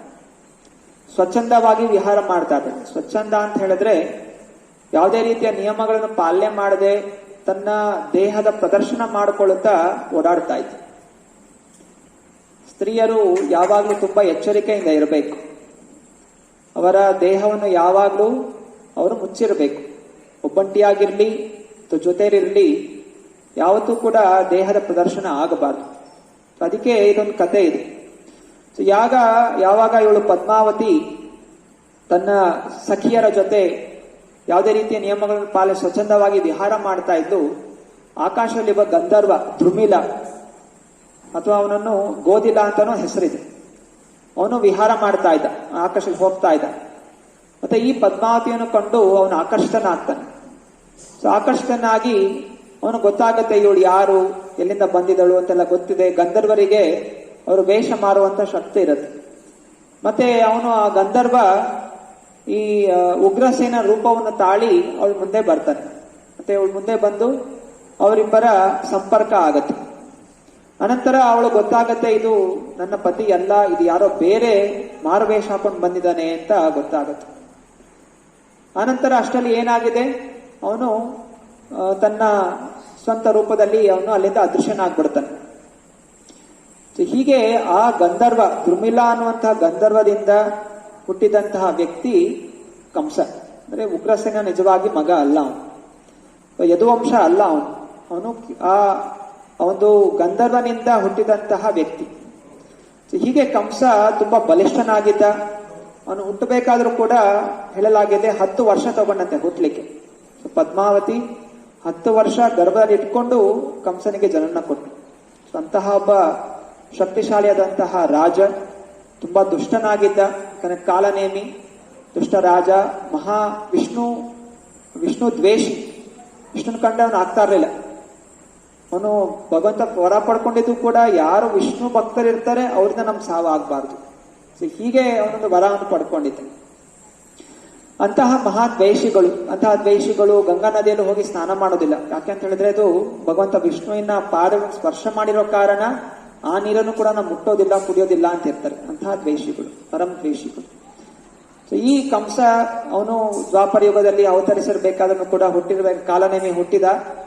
ಅನಂತರ ಅವನು ಕೂಡ ನಾನಾ ರೀತಿಯ ತಪಸ್ಸೆಗಳನ್ನು ಮಾಡಿ ಅಖಂಡವಾಗಿ ಶಕ್ತಿಗಳನ್ನು ಪಡ್ಕೊಂಡು ನಾನಾ ಅಸುರರನ್ನು ತನ್ನ ವಶಪಡಿಸ್ಕೊಂಡಿದ್ದ. ಪೂತನಿ, ಶಟಕಾಸುರ, ಧೇನುಕಾಸುರ, ಮಕಾಸುರ, ಅನೇಕ ಅಸುರರು. ಇವರೆಲ್ಲ ಬೇರೆ ಬೇರೆ ಯುಗದ ಅಸುರರು.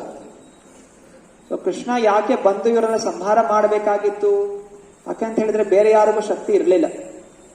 ಬ್ರಹ್ಮ, ಶಿವ, 33 ಕೋಟಿ ದೇವಾದೇವತೆಗಳಿಗೆ ಯಾರಿಗೂ ಶಕ್ತಿ ಇರಲಿಲ್ಲ. ಅದಕ್ಕೆ ಭೂದೇವಿ ಭೂಭಾರ ಆಗಿದೆ. ಇಂತಹ ಅಸುರಿ ಗುಣದವರು ಜಾಸ್ತಿ ಆಗಿದ್ದಾರೆ, ಸಂಹಾರ ಮಾಡಲಿಕ್ಕೆ ಬರಬೇಕು.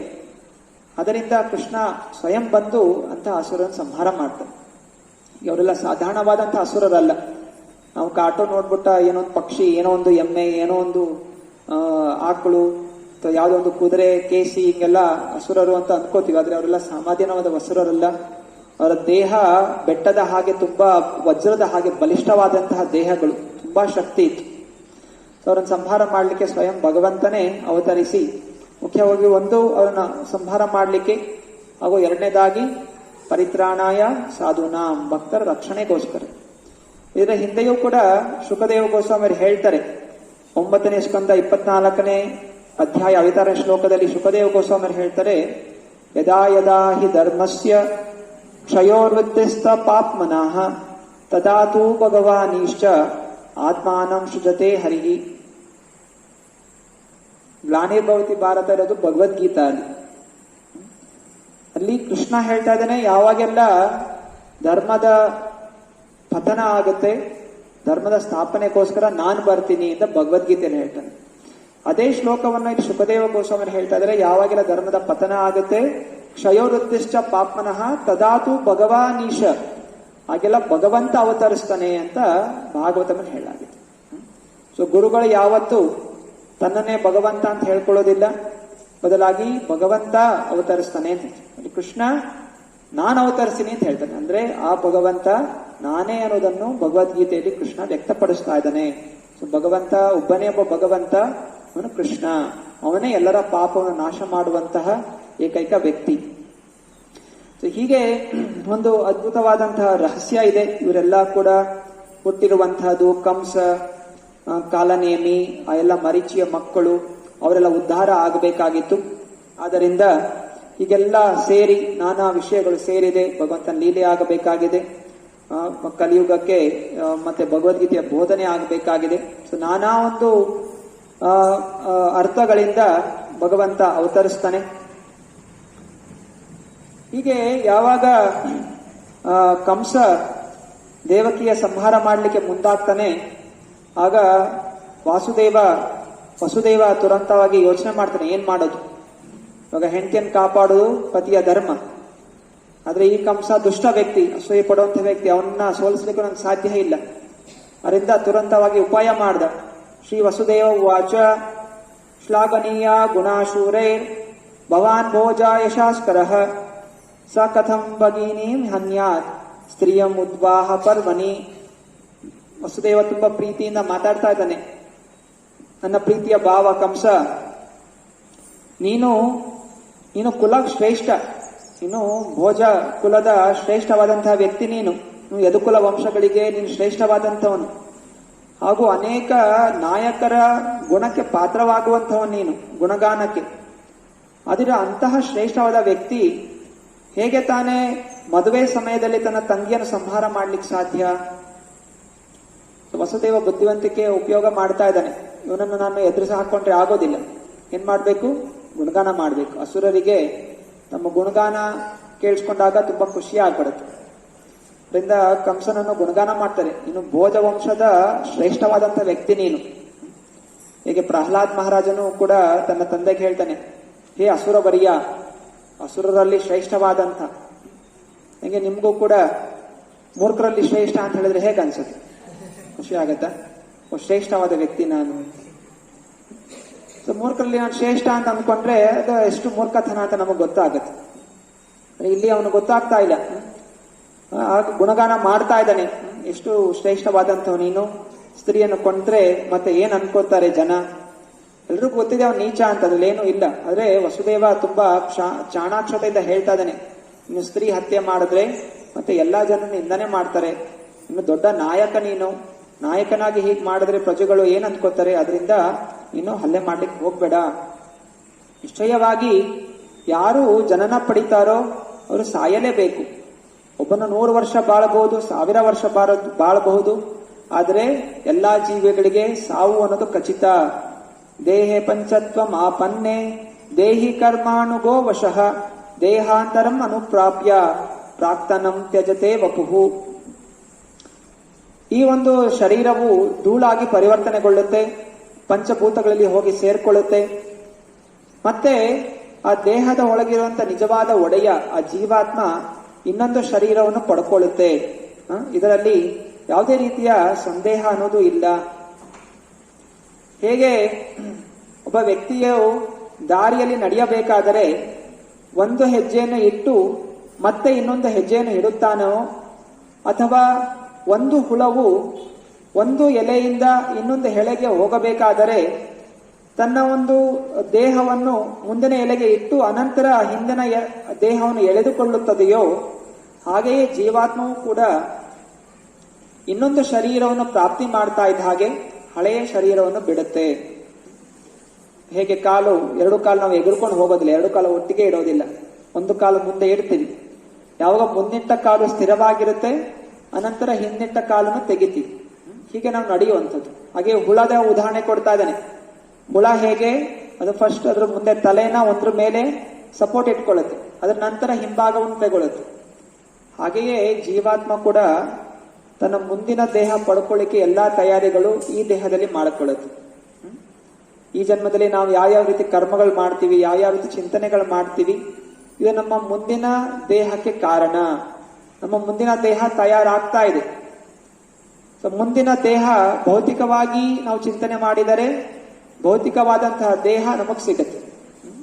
ಮಾಂಸ ಭಕ್ಷಣೆ ಚೆನ್ನಾಗಿ ತಿನ್ಕೊಂಡು ಆಸೆ, ಬಿರಿಯಾನಿ ತಿನ್ಬೇಕು, ಚಿಕನ್ ತಿನ್ಬೇಕು, ಮಟನ್ ತಿನ್ಬೇಕು ಅಂತ ಆಸೆ ಇದ್ರೆ ನಮ್ಮ ಮುಂದಿನ ಶರೀರ ಹುಲಿ, ಮೊಸಳೆ, ಕಾಡು ಪ್ರಾಣಿಯಾಗಿ ಆಗ್ಲಿಕ್ಕೆ ತಯಾರಾಗ್ತಾ ಇರುತ್ತೆ. ಆ ದೇಹ ಚಿಂತನೆ ಮನಸ್ಸಲ್ಲಿ ಆ ಗುಣಗಳು ಬೆಳೀತಾ ಇರುತ್ತೆ.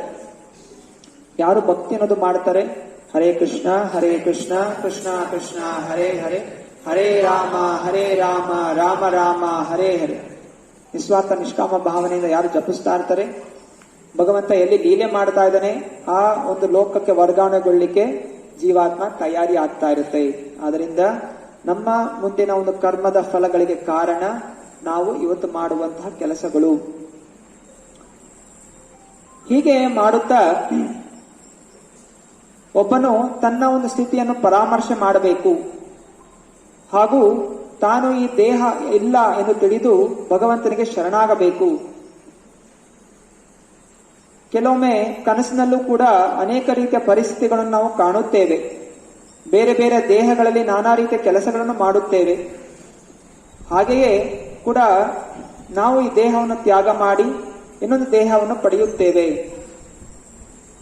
ಕನಸಲ್ಲಿ ನಾವು ಅನೇಕ ದೇಹಗಳಲ್ಲಿ ಏನೇನೋ ಕೆಲಸಗಳು ಮಾಡ್ತಾ ಇರ್ತೀವಿ, ಎಲ್ಲೆಲ್ಲೋ ಓಡಾಡ್ತಾ ಇರ್ತೀವಿ, ಯಾರೋ ಜೊತೆ ಓಡಾಡ್ತಾ ಇರ್ತೀವಿ, ಕೆಲವೊಮ್ಮೆ ಸಂತೋಷವಾಗಿರ್ತೀವಿ. ಕಾಲ್ಪನಿಕವಾದಂತಹ ಒಂದು ಸೃಷ್ಟಿಯಲ್ಲಿ ಆಗಿರುತ್ತೆ ಕನಸಲ್ಲಿ. ಕೆಲವೊಮ್ಮೆ ಸಂತೋಷವಾಗಿರುತ್ತೆ, ಕೆಲವೊಮ್ಮೆ ದುಃಖವಾಗಿರುತ್ತೆ. ಅರೆ ಎಚ್ಚರಗೊಳ್ತೀವಿ, ಮತ್ತೆ ಕನಸಿನ ಹೊರಗೆ ಬರ್ತೀವಿ. ಹಾಗೆಯೇ ಈ ಜಗತ್ತಲ್ಲಿ ನಡೀತಾ ಇರುವಂತಹ ಎಲ್ಲಾ ಚಟುವಟಿಕೆಗಳು ಹೀಗೆ ಒಂದು ತಾತ್ಕಾಲಿಕವಾದ ಪರಿಸ್ಥಿತಿ. ಏನೆಲ್ಲ ಅನುಭವ ಆಗ್ತಾ ಇದೆ, ಕಷ್ಟ ಸುಖ, ಇದು ತಾತ್ಕಾಲಿಕವಾದಂತಹ ಪರಿಸ್ಥಿತಿ. ನಿಜವಾದ ಆತ್ಮದ ಗುಣ ಅದು ನಿಜವಾದ ಮನೆಯಲ್ಲಿದೆ, ವೈಕುಂಠ ಲೋಕದಲ್ಲಿದೆ. ಅದು ಭಗವಂತನ ಚಿಂತನೆ ಬಿಟ್ಟಿರೋ ಕಾರಣ ಇಂತಹ ಒಂದು ಪರಿಸ್ಥಿತಿಗಳು, ತಾತ್ಕಾಲಿಕ ಪರಿಸ್ಥಿತಿಗಳು ಉಂಟಾಗ್ತಾ ಇದೆ. ಅದರಿಂದ ನಾವು ಈ ದೇಹದ ಚಿಂತನೆ ಅನ್ನೋದು ಬಿಡಬೇಕು. ಯಥೋ ಯಥೋ ಧಾವತಿ ದೈವ ಚೋದಿತಂ ಮನೋವಿಕಾರಾತ್ಮಕಂ ಆಪಪಂಚಷು ಗುಣೇಶು ಮಾಯಾ ರಚಿತೇಶು ದೇಯಸೌ ಪ್ರಪದ್ಯಮಾನಃ ಸಹ ತೇನ ಜಾಯತೆ. ಮೃತ್ಯುವಿನ ಸಮಯದಲ್ಲಿ ಯಾರು ಯಾವ ರೀತಿ ಚಿಂತನೆ ಮಾಡುತ್ತಾರೋ, ಆಸೆಗಳನ್ನು ಪಡುತ್ತಾರೋ, ಅದೇ ರೀತಿಯ ಶರೀರವನ್ನು ಅವನು ಪಡೆಯುತ್ತಾನೆ. ಈ ದೇಹದಲ್ಲಿ ಆಗುವಂತಹ ಒಂದು ಪರಿವರ್ತನೆಗಳು ಮನಸ್ಸಿನ ಒಂದು ನಿಶ್ಚಲತೆಯಿಂದ. ಇಲ್ಲವಾದರೆ ಆತ್ಮವು ಸದಾ ತನ್ನ ಆಧ್ಯಾತ್ಮಿಕ ಶರೀರದಲ್ಲಿ ವಿರಾಜಮಾನವಾಗಿರುತ್ತದೆ. ಆಕಾಶದಲ್ಲಿ ಸೂರ್ಯ, ಚಂದ್ರ, ನಕ್ಷತ್ರ ಇವೆಲ್ಲವೂ ಕೂಡ ನೀರಿನಲ್ಲಿ ಪ್ರತಿಬಿಂಬಿಸುತ್ತದೆ. ಕೆಲವೊಮ್ಮೆ ಬೇರೆ ಬೇರೆ ರೂಪಗಳನ್ನು ತಾಳುತ್ತದೆ. ಕೆಲವೊಮ್ಮೆ ಗಾಳಿಯ ಚಲನೆಯಿಂದ ಅವು ಅಲ್ಲಾಡುತ್ತವೆ. ಹಾಗೆ ಜೀವಾತ್ಮವು ಕೂಡ ಭೌತಿಕವಾದ ಚಿಂತನೆಗಳಿಂದ ನಾನಾ ರೀತಿಯ ಸುಳ್ಳು ಪದವಿಗಳನ್ನು ಪಡೆಯುತ್ತಾನೆ. ನಿಜವಾಗಿ ಹೇಳಬೇಕಾದರೆ ಇದೆಲ್ಲವೂ ಕೂಡ ಪ್ರಕೃತಿಯ 3 ಗುಣಗಳಿಂದ ಆಗುವಂತಹ ಒಂದು ಪ್ರಚೋದನೆಗಳು. ಭೌತಿಕ ಜಗತ್ತಿನಲ್ಲಿ ಹೇಗೆ ನೀರಲ್ಲಿ ಪ್ರತಿಬಿಂಬಗಳು ಕಾಣುತ್ತೆ, ಒಂದು ಹೊಳೆಯಲ್ಲಿ ನೀರಲ್ಲಿ ಪ್ರತಿಬಿಂಬ ಕಾಣುತ್ತೆ. ಒಂದು ಕಲ್ಲು ಹಾಕಿದಾಗ ಆ ನೀರು ಅಲ್ಲಾಡುತ್ತೆ, ನೀರು ಅಲ್ಲಾಡಿದಾಗ ಆ ಪ್ರತಿಬಿಂಬಗಳು ಅಲ್ಲಾಡುವ ಕಾಣುತ್ತೆ. ಹಾಗೆಯೇ ನಮ್ಮ ನಿಜವಾದಂತಹ ರೂಪ ಏನು, ವೈಕುಂಠ ಲೋಕದಲ್ಲಿ ಭಗವಂತನ ಸೇವೆಯಲ್ಲಿ ಇರುವಂತಹದ್ದು. ಈ ಭೌತಿಕ ಜಗತ್ತಿಗೆ ಬಂದ ಏನಾಗತ್ತೆ, ನಾವು ನಾನಾ ರೀತಿಯ ಸ್ಥಾನಮಾನ, ನಾನು ಈ ಪರಿವಾರದವನು, ನಾನು ಪುರುಷ, ನಾನು ಸ್ತ್ರೀ, ನಾನು ಈ ದೇಶದವನು, ಈ ಭಾಷೆಯವನು, ತಾತ್ಕಾಲಿಕವಾದ ರೂಪಗಳನ್ನು ತಾಳ್ತೀವಿ. ಮತ್ತೆ ಈ ಜಗತ್ತು ಏನು, ದುಃಖಾಲಯ ಶಾಶ್ವತ. ಸೊ ಯಾವಾಗ್ಲೂ ತಲಮಲ ಹೋಗ್ತಾ ಇರುತ್ತೆ. ಹೇಗೆ ನೀರಲ್ಲಿ ಕಲ್ಲು ಹಾಕ್ತಕ್ಕ ತಲಮಲ, ಹಾಗೆ ಈ ಜಗತ್ತಿನಲ್ಲಿ ಯಾವಾಗ್ಲೂ ತಲಮಲ ಉಂಟಾಗ್ತಾ ಇರುತ್ತೆ. ಮತ್ತು ಆ ತಲಮಲಗಳಿಂದ ನಾವು ದುಃಖವನ್ನು ಅನುಭವಿಸ್ತೀವಿ. ಯಾಕೋಸ್ಕರ, ನಾವು ಈ ಶರೀರ ಪಡೆದಿರೋದೋಸ್ಕರ, ಈ ಪ್ರತಿಬಿಂಬದಲ್ಲಿ ಇರೋದಕ್ಕೋಸ್ಕರ. ಅದೇ ನಿಜವಾಗಿ ನಾವು ಸಂತೋಷವಾಗಿರಬೇಕಾದ್ರೆ ಈ ಪ್ರತಿಬಿಂಬದಿಂದ ಹೊರಬರಬೇಕು. ಅದಕ್ಕೆ ಕಾರಣ ಒಂದೇ ಒಂದು, ನಾವು ಭಗವಂತನ ಚಿಂತನೆ ಮಾಡಬೇಕು, ಹಾಗೂ ಈ ಭೌತಿಕವಾದಂತಹ ಆಸಕ್ತಿಗಳನ್ನು ತ್ಯಾಗ ಮಾಡಬೇಕು. ನಿನ್ನ ತಂಗಿ, ಅವಳನ್ನು ಬಿಟ್ಟು ಬಿಡು. ಅವಳು ನಿನ್ನ ಪ್ರೀತಿಗೆ ಪಾತ್ರವಾದಂಥವಳು, ಅವಳ ಮೇಲೆ ಕೃಪೆ ತೋರಿಸು. ಅವಳು ನಿನ್ನ ಪ್ರೀತಿಯನ್ನು ಅವಳು ಪಡೆಯಬೇಕಾಗಿದೆ. ಹೀಗೆ ಶುಕದೇವ ಗೋಸ್ವಾಮಿ ಹೇಳುತ್ತಾರೆ, ಕಂಸ ತುಂಬಾ ಕ್ರೂರಿ ಹಾಗೂ ರಾಕ್ಷಸರ ಗುಣವನ್ನು ಪಾಲನೆ ಮಾಡುತ್ತಿದ್ದ. ಅವನು ಇಂತಹ ಉಪದೇಶಗಳಿಂದ ಅವನ ಮನಸ್ಸು ಅದು ಶಾಂತವಾಗಲಿಲ್ಲ. ಅವನಿಗೆ ಪಾಪ ಪುಣ್ಯ ಇದರ ಬಗ್ಗೆ ಯಾವುದೇ ರೀತಿಯ ಆಸಕ್ತಿ ಇಲ್ಲ. ಯಾವಾಗ ವಸುದೇವ ಕಂಸನಲ್ಲಿ ಈ ಗುಣವನ್ನು ಕಂಡ, ಅವನು ಇನ್ನೂ ಪರಾಮರ್ಶೆ ಮಾಡ್ದ, ಏನು ಮಾಡಬಹುದು, ಈಗ ಮೃತ್ಯು ಸಮೀಪಿಸ್ತಾ ಇದೆ, ಇನ್ನೇನಾದ್ರೂ ಉಪಾಯ ಮಾಡಬೇಕು. ಇಲ್ಲೆಲ್ಲ ಮೊದಲು ಸಮಾಧಾನವಾಗಿ ಹೇಳಿದ. ಹೇಗೆ ಶತ್ರುಗಳು ಬಂದಾಗ ಮೊದಲು ಸಾಮ, ದಾನ, ಭೇದ, ದಂಡ, ಸೊ ಈ ಉಪಾಯಗಳನ್ನು ವಸುದೇವ ಯೋಚನೆ ಮಾಡ್ತಾ ಇದ್ದಾನೆ. ಮೊದಲು ಸಮಾಧಾನಗೊಳಿಸ, ನೋಡು ಇದೆಲ್ಲ ತಾತ್ಕಾಲಿಕವಾದಂಥದ್ದು, ಒಂದೆಲ್ಲ ದಿವಸ ಸಾಯಲೇಬೇಕು. ನಿಜವಾದ ಸತ್ಯವನ್ನು ಹೇಳಲಿಕ್ಕೆ ಪ್ರಯತ್ನ ಮಾಡ್ದ. ಅಂದ್ರೆ ತಲೆ ಓಡೋದಿಲ್ಲ ಜನರಿಗೆ ಅಲ್ವಾ. ಅನೇಕ ಜನರಿಗೆ ಬುದ್ಧಿವಾದ ಹೇಳಿದ್ರೆ ಅದೆಲ್ಲ ಕಾಲ್ಪನಿಕ ಕಟ್ಟುಕತೆ, ನಿನ್ ಕೆಲಸ ನೀನ್ ನೋಡ್ಕೊ, ನನ್ಗೆ ಉಪದೇಶ ಮಾಡಕ್ ಬರ್ತೀಯಾ ಅಂತ ಹೇಳ್ತಾರೆ. ಹಾಗೆಯೇ ಕಂಸನ ದುಷ್ಟ, ಅವನಿಗೂ ಚಿಂತನೆ ಬಂತು, ಈ ಪಾಪ ಪುಣ್ಯ ಯಾರು ನೋಡಿದ್ದಾರೆ, ಯಾರು ಗೊತ್ತು. ಇವಾಗ ಸದ್ಯಕ್ಕೆ ನನ್ನ ಇಂದ್ರ ತೃಪ್ತಿ, ನಾನ್ ಜೀವಂತವಾಗಿರ್ಬೇಕು, ಅದಕ್ಕೆ ಯಾರನ್ನ ಸಾಯಿಸ್ಬೇಕು ನಾನು ತಯಾರು. ಆದ್ದರಿಂದ ವಸುದೇವ ಯೋಚನೆ ಮಾಡ್ದ. ಇಲ್ಲಿ ಶುಕದೇವ ಗೋಸ್ವಾಮಿ ಹೇಳ್ತಾ ಇದ್ದಾರೆ, ಬುದ್ಧಿವಂತಿಕೆ ಓಡಿಸ್ಬೇಕು. ಹೇಗಾದ್ರೂ ಮಾಡಿ ಬುದ್ಧಿಗೆ ಒಪ್ಪಿಸಿ ಮೃತ್ಯುವಿನಿಂದ ಬಚಾವಾಗಲಿಕ್ಕೆ ಪ್ರಯತ್ನ ಮಾಡಬೇಕು. ಇದು ಪ್ರತಿಯೊಬ್ಬ ವ್ಯಕ್ತಿಯ ಕರ್ತವ್ಯ.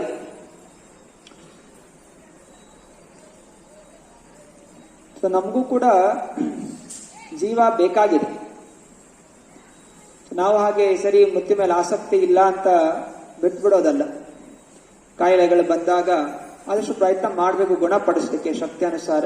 ಯಾಕೆಂತ ಹೇಳಿದ್ರೆ ಈ ಮಾನವ ಜನ್ಮ ಇರೋದು ಭಗವಂತನ ಸೇವೆ ಸಾಧನೆ ಮಾಡ್ಲಿಕ್ಕೋಸ್ಕರ. ಈ ಸಾಧನೆ ಮಾಡುವಂತಹ ಈ ದೇಹ ಹೋಗ್ಬಿಟ್ರೆ ನಮ್ಗೆ ಸಾಧನೆ ಮಾಡ್ಲಿಕ್ಕಾಗಲ್ಲ, ಮತ್ತೆ ಪುನಃ ಪುನರ್ಜನ್ಮ ಪಡಿಬೇಕಾಗತ್ತೆ. ಅದರಿಂದ ಜ್ಞಾನ ಸಿಕ್ಕಿರುವಂತಹ ಈ ದೇಹವನ್ನು ಹೇಗಾದ್ರೂ ಮಾಡಿ ನಾವು ಬಚಾವ್ ಮಾಡಿ ಇಟ್ಕೋಬೇಕು. ಒಂದೇ ಒಂದು ಉದ್ದೇಶ, ಕೃಷ್ಣ ಭಕ್ತಿಯನ್ನು ಪೂರ್ಣಗೊಳಿಸ್ಲಿಕ್ಕೆ. ಈ ಇಚ್ಛೆಯಿಂದ ನಾವು ಪ್ರಯತ್ನ ಮಾಡಬೇಕು. ಇನ್ಯಾವುದು ಭೌತಿಕ ಭೋಗಕ್ಕೋಸ್ಕರ ಅಲ್ಲ. ಭೌತಿಕ ಜನ ಇಂದ್ರಿಯ ಭೋಗಕ್ಕೋಸ್ಕರ ರಕ್ಷಣೆ ಮಾಡಲಿಕ್ಕೆ ಪ್ರಯತ್ನ ಮಾಡ್ತಾರೆ. ಆದರೆ ಭಕ್ತಾದಿಗಳು ಏಕೈಕ ಉದ್ದೇಶ, ನಾನು ಇದೇ ಜನ್ಮದಲ್ಲಿ ಸಾಧನೆ ಮಾಡಿ ಮರಳಿ ಭಗವಂತನ ಧಾಮಕ್ಕೆ ಹೋಗಬೇಕು. ಸೊ ವಸುದೇವ ಚಿಂತನೆ ಮಾಡಿ ಹೇಳಿದ, ಹೇ ಕಂಸ,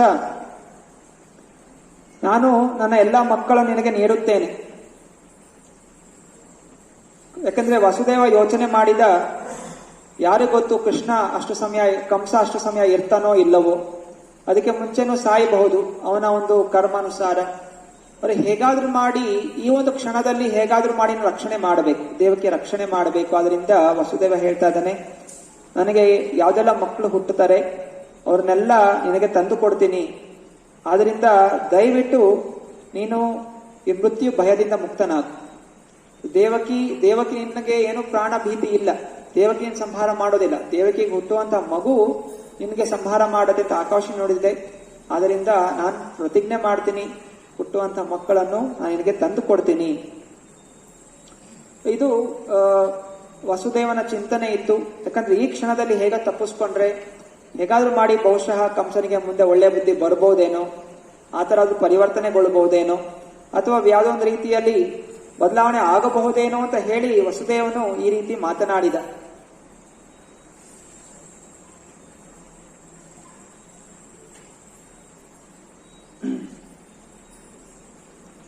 ಅಥಾ ಕಾಲ ಉಪಾವೃತ್ತೆ ದೇವಕಿ ಸರ್ವದೇವತಾ ಪುತ್ರಾನ್ ಪ್ರಶುಷ್ವೆ ಚಾಷ್ಟೌ ಕನ್ಯಾಂ ಚೈನಾನುವತ್ಸರಂ.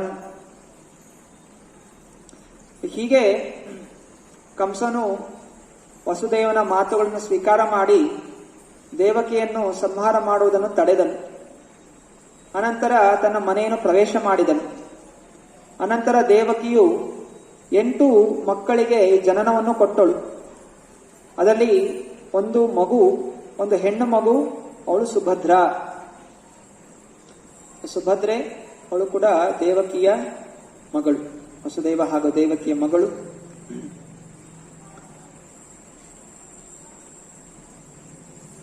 ವಸುದೇವನು ತನ್ನ ಮೊದಲೆಯ ಮಗ ಕೀರ್ತಿಮಾನ್ ಹುಟ್ಟಿದಾಗ ಕಂಸನಿಗೆ ಅರ್ಪಣೆ ಮಾಡಿದ.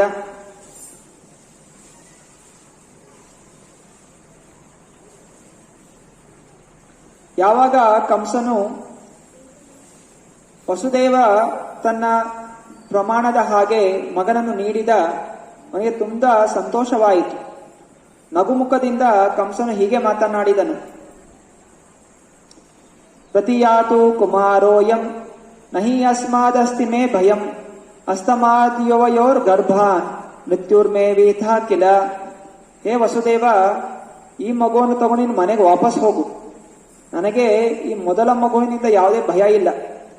ಕೇವಲ ದೇವಕ್ಕೆ 8ನೇ ಮಗು ಮಾತ್ರ ನನಗೆ ಬೇಕಾಗಿರುವಂಥದ್ದು. ಯಾಕೆಂದರೆ ಆಕಾಶವಾಣಿ ನಡೆದಿದ್ದು 8ನೇ ಮಗುವಿನಿಂದ ನನಗೆ ಮೃತ್ಯು ಆಗುತ್ತದೆ. ಕಂಸ ಮೊದಲೇ ಮಗು ತಂದುಕೊಟ್ಟಾಗ ಸಾಯಿಸಿಲ್ಲ. ಅವನು ಸ್ವಲ್ಪ ಬುದ್ಧಿ ಬಂದಿತ್ತು ಅವನಿಗೆ. ಅವನು ಅಂದ್ಕೊಂಡ, ವಸುದೇವ ಅಷ್ಟು ಪ್ರಾಮಾಣಿಕತೆಯಿಂದ ಮಗುನ ತಂದು ಕೊಟ್ಟನಲ್ಲ, ಆದ್ರಿಂದ ಇನ್ ಮುಂದೆ 8ನೇ ಮಗುನ ತಂದು ಕೊಡ್ತಾನೆ, ಆದ್ರಿಂದ ನನಗೆ ಹೀಗೆ ಭಯ ಪಡುವಂತ ಅವಶ್ಯಕತೆ ಇಲ್ಲ, ಇದನ್ನು ವಾಪಸ್ ತಗೊಂಡು ಹೋಗುವಂತ ಹೇಳಿ ಕಂಸ ಮಗುವನ್ನು ವಾಪಸ್ ಕೊಡ್ತಾನೆ. ಆದರೂ ವಸುದೇವನಿಗೆ ಗೊತ್ತಿತ್ತು, ಈ ಕಂಸ ದುಷ್ಟ ಬುದ್ಧಿ ಇರುವಂತಹ ಜನ, ಯಾವಾಗ ಬೇಕಾದ್ರೂ ಬದಲಾಗಬಹುದು, ಯಾವಾಗ ಯಾವ ರೀತಿ ಅವ್ರ ಮನಸ್ಸು ಬದಲಾಗತ್ತೆ ಅನ್ನೋದು ತಿಳಿದಿಲ್ಲ. ಹೇಗೆ ದೇವಕಿಯನ್ನು ಸಂಹಾರ ಮಾಡಲಿಕ್ಕೆ ತುರಂತವಾಗಿ ತಯಾರಾದ ಹಾಗೆಯೇ ಅವನ ಮನಸ್ಸು ಯಾವಾಗ ಬೇಕಾದ್ರೂ ಬದಲಾಗಬಹುದು. ಅದನ್ನು ಯಾವಾಗಲೂ ಎಚ್ಚರವಾಗಿರಬೇಕು. ಈ ಕಡೆ ಎಲ್ಲಾ ದೇವಾನ್ ದೇವತೆಗಳು, ಬೇರೆ ಬೇರೆ ಋಷಿಗಳು ವೃಂದಾವನದಲ್ಲಿ ಅವರೆಲ್ಲ ಅವತರಿಸಿದರು. ನಂದ ಮಹಾರಾಜ, ಅಲ್ಲಿ ಯಶೋದೆ, ಮತ್ತೆ ನಾನಾ ಗೋಪಿಕಾ ಸ್ತ್ರೀಯರು, ಅವರೆಲ್ಲರೂ ಕೂಡ ಅಲ್ಲಿ ಅವತರಿಸಿದ್ದಾರೆ. ಏತದ್ ಕಂಸಯ ಭಗವಾನ್ ಚಾಶಾಂಶಾಭೇತೆ ನಾರದಃ ಭೂಮೇರ್ಭಾರಾಯ ಮಾನಾನಾಂ ದೈತ್ಯಾನಾಂ ಚ ವದೋಜಯಂ. ನಾರದ ಮುನಿಗಳು ಕಂಸನನ್ನು ಭೇಟಿಯಾದರು ಹಾಗೂ ಅವರಿಗೆ ಹೇಳಿದರು, ಹೇ ಕಂಸ,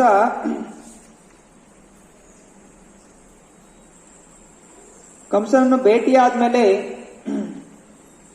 ನಾರದ ಮುನಿಗಳು ಕಂಸನಿಗೆ ಹೇಳ್ತಾರೆ, ದೇವತೆಗಳು ತುಂಬಾ ಬುದ್ಧಿವಂತರು.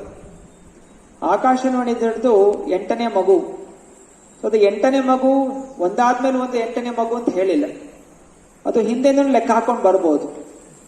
ಹಿಂಗೆ ದೇವತೆಗಳು ಹೆಂಗ್ ಬೇಕಾದ್ರೂ ಲೆಕ್ಕ ಹಾಕ್ತಾರೆ. ಅದು 1, 2 ನಮ್ಮ ಲೆಕ್ಕ 1, 2, 3, 4 8ನೇ ಮಗು ಅಂತ. ದೇವತೆಗಳು ಹಂಗ್ ಲೆಕ್ಕ ಹಾಕೋದಿಲ್ಲ. ಮೊದಲನೇ ಮಗುನೇ 8ನೇ ಮಗು ಇರ್ಬೋದು, ಮಧ್ಯದಿಲ್ಲ ಮಗುನೇ 8ನೇ ಮಗು ಇರ್ಬೋದು. ಅವ್ರು ಹೆಂಗ್ ಬೇಕಾದ್ರೂ ಲೆಕ್ಕ ಹಾಕಿ ನೀನು ಸಂಹಾರ ಮಾಡ್ಬೋದು. ಆದ್ರಿಂದ ನೀನು ಎಚ್ಚರಗೊಳ್ಳು, ಇದು ದೇವತೆಗಳು ನಂಬಕ್ ಹೋಗ್ಬೇಡ ಅಂತ ನಾರದ ಮುನಿ ಹೇಳ್ತಾರೆ. ಯಾಕೆ ನಾರದ ಮುನಿ ಹಿಂಗೆ ಹೇಳ್ತಾರೆ? ಒಂದು, ಅವರಿಗೆ ಶಾಪ ಇತ್ತು, ಆ ಮಕ್ಕಳಿಗೆ ಶಾಪ ಇತ್ತು. ಅವರ ಹಿಂದಿನ ಒಂದು ಜನ್ಮದಿಂದ ತಂದೆಯಿಂದ ಅವರು ಸಂಹಾರ ಆಗಬೇಕು, ಆ ಶಾಪ ಪೂರ್ಣ ಆಗ್ಬೇಕಾಗಿತ್ತು. ಎರಡನೇದಾಗಿ ಕಂಸ ಆದಷ್ಟು ಬೇಗ ನಾಶ ಆಗಬೇಕು. ಕಂಸ ಹೀಗೆ ಸಾತ್ವಿಕನಾಗ್ಬಿಟ್ರೆ ಮತ್ತೆ ಅವನ ನಾಶ ಮಾಡ್ಲಿಕ್ಕೆ ಸಾಧ್ಯ ಆಗಿಲ್ಲ, ಇನ್ನೂ ಮುಂದೆ ತಳ್ತಾ ಹೋಗುತ್ತೆ, ಭೂಭಾರ ಇಳಿಸ್ಬೇಕು. ಅನೇಕ ಸನ್ನಿವೇಶಗಳಿದೆ. ಎಲ್ಲಿ ತನಕ ನೋಡ್ಬೇಕು ಅಂತ ಹೇಳಿದ್ರೆ ಮಹಾಭಾರತ ಯುದ್ಧ ತನಕ ನೋಡ್ಬೇಕು. ಮಹಾಭಾರತದಲ್ಲಿ ಪಾಂಡವರು ಕೌರವರಿದ್ರು. ಯಾರೆಲ್ಲ ಧಾರ್ಮಿಕರಾಗಿದ್ರು ಪಾಂಡವರ ಕಡೆ ಇದ್ರು, ಯಾರೆಲ್ಲ ಅಧಾರ್ಮಿಕರಾಗಿದ್ರು ಕೌರವ ಕಡೆ ಇದ್ರು. ಮತ್ತೆ ಅಲ್ಲಿ ಕೃಷ್ಣ ಪ್ರಮಾಣ ಮಾಡಿರ್ತಾನೆ, ನಾನು ಯುದ್ಧ ಮಾಡೋದಿಲ್ಲ ಅಂತ. ಅಂದ್ರೆ ಈ ಎಲ್ಲ ಅಸುರರು ಅಲ್ಲಿ ತನಕ ಇದ್ರೆ ಮತ್ತೆ ಯುದ್ಧದಲ್ಲಿ ಮತ್ತೆ ಕೃಷ್ಣ ಅಸ್ತ್ರ ತಗೋಬೇಕಾಗುವ ಪರಿಸ್ಥಿತಿಗಳು ಬರುತ್ತೆ. ಬಕಾಸುರ ಈಗ ಭೂಲೋಕವನ್ನು ನಾನಾ ರೀತಿಯ ರಾಜರ ಆಳ್ವಿಕೆ ಮಾಡ್ತಾ ಇದ್ರು. ಕೆಲವು ಅಸುರರಿದ್ರು, ಮತ್ತೆ ಸಾತ್ವಿಕ ಜನ ಇದ್ರು. ಧರ್ಮ ಸ್ಥಾಪನೆ ಆಗ್ಬೇಕಾದ್ರೆ ಎಲ್ಲ ದುಷ್ಟ ಸಂಹಾರ ಆಗ್ಬೇಕು. ಆದ್ರೆ ಅರ್ಜುನಲ್ಲಿ ಆ ಶಕ್ತಿ ಇಲ್ಲ. ಇಂತಹ ಬಕಾಸುರ, ಜರಾಸ ಮತ್ತೆ ಬೇರೆ ಬೇರೆ ಅಸುರನ್ ಸಂಹಾರ ಮಾಡುವಂತ ಶಕ್ತಿ ಅಲ್ಲಿಲ್ಲ, ಅವ್ರಿಗಿಲ್ಲ. ಅದರಿಂದ ಅವರ ಸಂಹಾರ ಮುಂಚೆನೆ ಮಾಡಬೇಕು. ಮತ್ತೆ ಯಾರೆಲ್ಲ ಉಳಿದಿದ್ದಾರೆ ಅಂತವರನ್ನು ಅರ್ಜುನ ಮುಖಾಂತರ ಸಂಹಾರ ಮಾಡಿಸ್ತಾನೆ. ಅಲ್ಲಿ ಕೃಷ್ಣ ಶಸ್ತ್ರನ ತಗೊಳ್ಳೋದಿಲ್ಲ. ಸೊ ಹೀಗೆ ಮುಂದೆ ಆ ಮಹಾಭಾರತ ಯುದ್ಧವನ್ನು ಲಕ್ಷ್ಯ ಇಟ್ಕೊಂಡು ಯಾರೆಲ್ಲ ದುಷ್ಟ ಸಂಹಾರ ಮಾಡಬೇಕಾಗಿತ್ತು ಅವ್ರನ್ನೆಲ್ಲ ಕೃಷ್ಣ ಮುಂಚೆನೆ ಸಂಹಾರ ಮಾಡ್ತಾನೆ. ಅನಂತರ ಉಳಿದ ಎಲ್ಲ ಅಧಾರ್ಮಿಕರನ್ನು ಪಾಂಡವರ ಮೂಲಕ ಅಲ್ಲಿ ಸಂಹಾರ ಆಗುತ್ತೆ.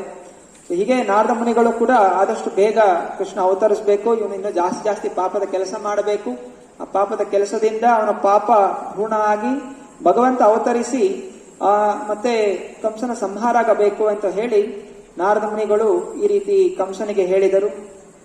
ಅನಂತರ ಕಂಸ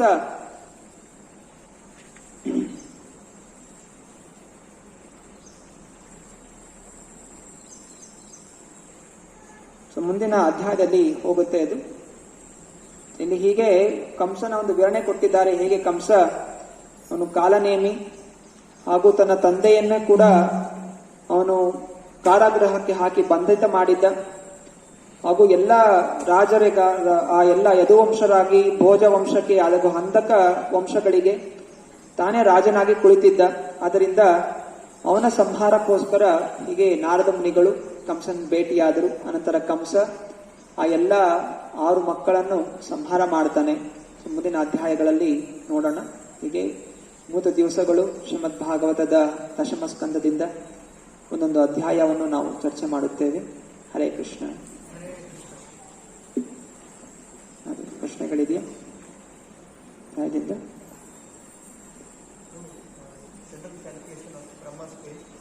One kalpa is 4 yugas. Satyuga, Treta Yuga, Dwapar Yuga and Kalyuga. No, one Divya Yuga is 4 yugas. ಸತ್ಯ ತ್ರೇತ ದ್ವಾಪರ ಯುಗ ಸೇರಿದ್ರೆ ಒಂದು ದಿವ್ಯ ಯುಗ. ಕಲ್ಪ ಅಂತ ಹೇಳಿದ್ರೆ ಒಂದು ದಿವಸ, ಅಂದ್ರೆ 1000 ದಿವ್ಯ ಯುಗ ಆದ್ರೆ ಒಂದು ಕಲ್ಪ. In one day when night comes, then annihilation starts. Brahmas.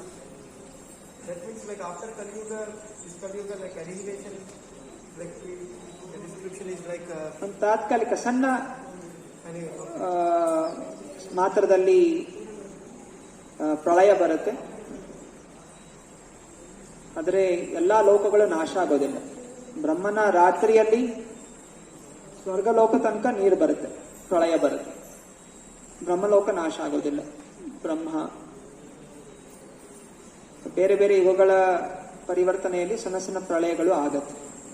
ಕಲಿಯುಗದಲ್ಲೂ ಕೆಲವು ಪ್ರಳಯಗಳಾಗತ್ತೆ, ಸುನಾಮಿ ಬರುತ್ತೆ, ಅದೊಂದು ರೀತಿ ಪ್ರಳಯ. ಒಂದು ಜಾಗ ಮುಳುಗೋಯ್ತು, ದ್ವೀಪಗಳು ಮುಳುಗೋಯ್ತು. ಹಾಗೆ ಯುಗಗಳ ಬದಲಾವಣೆಯಲ್ಲಿ ಕೆಲವು ಪ್ರಳಯ ಆಗುತ್ತೆ. ದಿವ್ಯಯುಗದ ವರ್ಗಾವಣೆಯಲ್ಲಿ ಒಂದು ಪ್ರಳಯ ಆಗತ್ತೆ, ಮನ್ವಂತರದಲ್ಲಿ ಒಂದು ಪ್ರಳಯ ಆಗತ್ತೆ, ಹಾಗೆ ಕಲ್ಪದಲ್ಲೂ ಒಂದು ಪ್ರಳಯ ಆಗತ್ತೆ. ಆಗ ಅಂತಿಮ ಮಹಾಪ್ರಳಯ ಬ್ರಹ್ಮನ ನಾಶ ಆಗ್ತಾನೆ.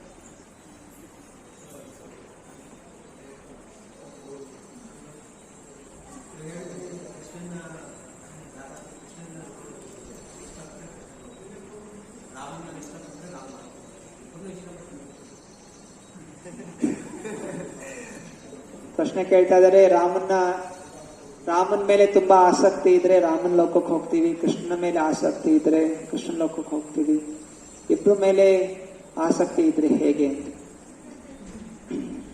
ಜೀವಾತ್ಮ ಯಾವಾಗ ಶುದ್ಧ ಆಗ್ತಾ ಹೋಗ್ತೀವಿ ಆವಾಗ ಒಂದು ಭಾವನೆಯಲ್ಲಿ ಅದು ಸ್ಥಿರವಾಗುತ್ತೆ.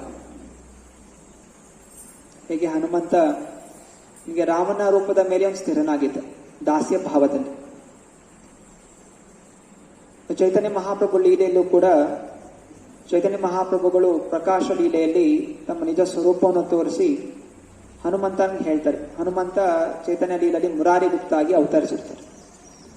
ಸೊ ಮುರಾರಿ ಗುಪ್ತನಿಗೆ ಹೇಳ್ತಾರೆ, ನನ್ನ ಪೂಜೆ ಮಾಡು, ಕೃಷ್ಣ ರೂಪವನ್ನು ಆರಾಧನೆ ಮಾಡುವ ಅಂತ. ಮುರಾರಿ ಗುಪ್ತ ಮತ್ತೆ ಮನೆಗೆ ಹೋಗ್ತಾನೆ. ತುಂಬಾ ಮನಸ್ಸು ತಳಮಳಗೊಳ್ಳುತ್ತೆ. ಮತ್ತೆ ಮರು ದಿವಸ ಬಂದು ಚೈತನ್ಯ ಮಹಾಪ್ರಭುಗೆ ಹೇಳ್ತಾನೆ, ನನಗೆ ಕೃಷ್ಣ ಆರಾಧನೆ ಮಾಡ್ಲಿಕ್ಕೆ ಆಗೋದಿಲ್ಲ, ನನ್ನ ಮನಸ್ಸು ಕೇವಲ ರಾಮನ ಚಿಂತನೆಯಲ್ಲೇ ಸ್ಥಿರವಾಗಿದೆ, ನಿಮಗೆ ರಾಮನ ಚಿಂತನೆನೇ ಬರುತ್ತೆ, ಕೃಷ್ಣನ ಚಿಂತನೆ ಆಗ್ತಾ ಇಲ್ಲ ನನಗೆ. ಚೈತನ್ಯ ಮಹಾಪ್ರಭು ಹೇಳ್ತಾರೆ, ತುಂಬಾ ಒಳ್ಳೆಯದು, ನೀನು ಹನುಮಂತನಾಗಿರೋ ಕಾರಣ ನಿನಗೆ ರಾಮನ ಚಿಂತನೆ ಇದೆ, ರಾಮನ ಭಕ್ತಿನೇ ಮಾಡು ಅಂತ ಹೇಳ್ತಾರೆ. ಹೀಗೆ ಎಲ್ಲ ಜೀವಾತ್ಮರದು ಅವ್ರದ್ದೊಂದು ಸ್ವರೂಪ ಇರುತ್ತೆ. ಯಾವಾಗ ಶುದ್ಧ ಆಗತ್ತೆ ಆ ಸ್ವರೂಪ ಪ್ರಕಟವಾಗತ್ತೆ. ಅದರಿಂದ ಗೊಂದಲಕ್ಕಾಗುವಂಥ ಅವಶ್ಯಕತೆ ಇಲ್ಲ. ರಾಮನ ಲೋಕಕ್ಕೆ ಹೋಗ್ತೀನ, ಕೃಷ್ಣ ಲೋಕಕ್ಕೆ ಹೋಗ್ತೀನ, ಸರಿ, ಎಲ್ಲ ನಮ್ಮ ಸ್ವರೂಪ ಯಾವಾಗ ಶುದ್ಧ ಆಗ್ತೀವಿ, ನಮ್ಮ ನಿಜವಾದ ಸ್ವರೂಪ ನಮಗೆ ಪ್ರಕಟವಾಗತ್ತೆ. ಮತ್ತೆ ಅದರಲ್ಲೇ ನಾವು ಆಸಕ್ತಿ ಬೆಳೆಸ್ಕೊಂಡು ಆ ಲೋಕಗಳಿಗೆ ನಾವು ಹೋಗ್ತೀವಿ.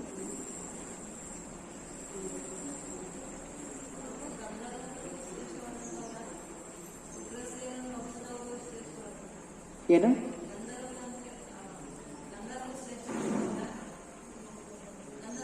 ಗಂಧರ್ವ?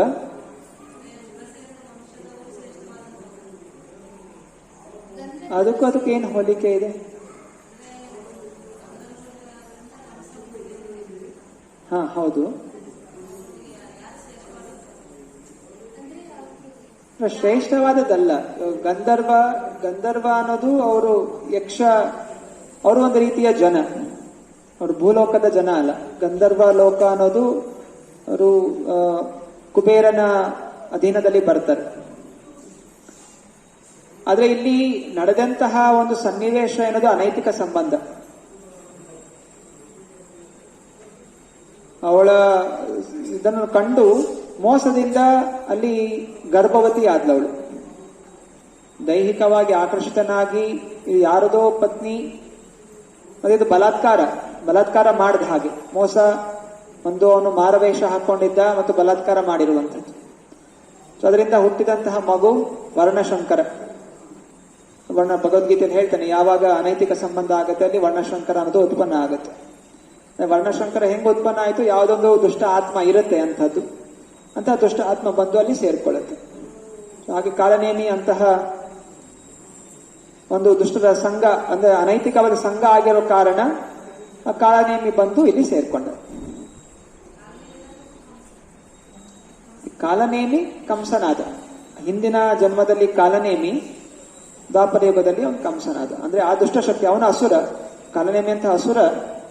ದ್ವಾಪರ ಯುಗದ ಅವನು ಹುಟ್ಟಿದಾಗ ಕಂಸನಾದ ಅವನು. ಹಾಗೆ ಎಲ್ಲಿ ಒಳ್ಳೆ ಜನ ಇರ್ತಾರೆ, ಯಾರು ಗರ್ಭಧಾನ ಸಂಸ್ಕಾರದ ಮೂಲಕ ವಿವಾಹಿತರಾಗಿ ಸೇರ್ತಾರೆ, ಆವಾಗ ಒಂದು ಶುದ್ಧ ಆತ್ಮ, ಯಾವುದು ಭಕ್ತಿಯನ್ನು ಮುಂದುವರಿಬೇಕೋ ಅಂತ ಶುದ್ಧ ಆತ್ಮ ಅಲ್ಲಿ ಬರುತ್ತೆ, ಆಧ್ಯಾತ್ಮಿಕವಾಗಿ ಮುಂದುವರಿಯುತ್ತೆ. ಅದು ಅನೈತಿಕವಾದ ಭಾವನೆಗಳಿಂದ ಹುಟ್ಟುತ್ತೆ. ಅಂದ್ರೆ ಅಂತಹ ಒಂದು ದುಷ್ಟ ಆತ್ಮ ಯಾವುದು ದುಷ್ಟತನದಿಂದ ಬಾಳಬೇಕು ಅಂತ ಆಸಕ್ತಿ ಇರುತ್ತೆ, ಅದು ಅಂತಹ ಗರ್ಭವನ್ನು ಬಂದು ಪ್ರವೇಶ ಮಾಡುತ್ತೆ. ಇಲ್ಲಿ ಯಾವುದು ಶ್ರೇಷ್ಠತೆಯ ಸನ್ನಿವೇಶ ಅಲ್ಲ, ಅದು ಊರ್ಧ್ವ ಲೋಕ. ಗಂಧರ್ವ ಲೋಕ ಭೂಲೋಕಕ್ಕಿಂತ ಮೇಲಿದೆ. ಅದು ಅಂದ್ರೆ ಪ್ರಶ್ನೆ ಬರ್ಬೋದು, ಹೆಂಗೆ ಅದು ಭೂಲೋಕದ ಜೀವಿಗಳಿಗೆ ಆಸಕ್ತರಾದ್ರು? ಅಂದ್ರೆ ಅಂತಹ ತಪಸ್ವಿಗಳಿದ್ರು, ಅವರು ಕೂಡ ಅವರು ತಪಸ್ಸೆ ಮಾಡಿರ್ತಾರೆ. ತಪಸ್ಸದಿಂದ ಅಂತಹ ಒಂದು ತೇಜಸ್ಸು ಬಂದಿರುತ್ತೆ, ದೇವತೆಗಳನ್ನು ಆಕರ್ಷಣೆ ಮಾಡುವಂತಹ ಸನ್ನಿವೇಶ ಇದ್ರಲ್ಲಿ ನೋಡ್ತೀವಿ. ಹೇಗೆ ಅಹಲ್ಯ, ಇಂದ್ರ ಬಂದು ಗೌತಮ ಋಷಿಗಳ ಹೆಂಡತಿ ಅಹಲ್ಯ, ಅವಳು ನೋಡಿಯೂ ಕೂಡ ಇಂದ್ರನು ಕೂಡ ಆಕರ್ಷಿತನಾಗಿದೆ. ಅಂದ್ರೆ ಅವರ ಒಂದು ತಪಸ್ಸದಿಂದ ಭೌತಿಕವಾಗಿ ಆಕರ್ಷಣೆ ಇರುತ್ತೆ, ಇಂತಹ ದೇವತಾ ಜನರಷ್ಟು ಸೌಂದರ್ಯ ಬಂದಿರುತ್ತೆ.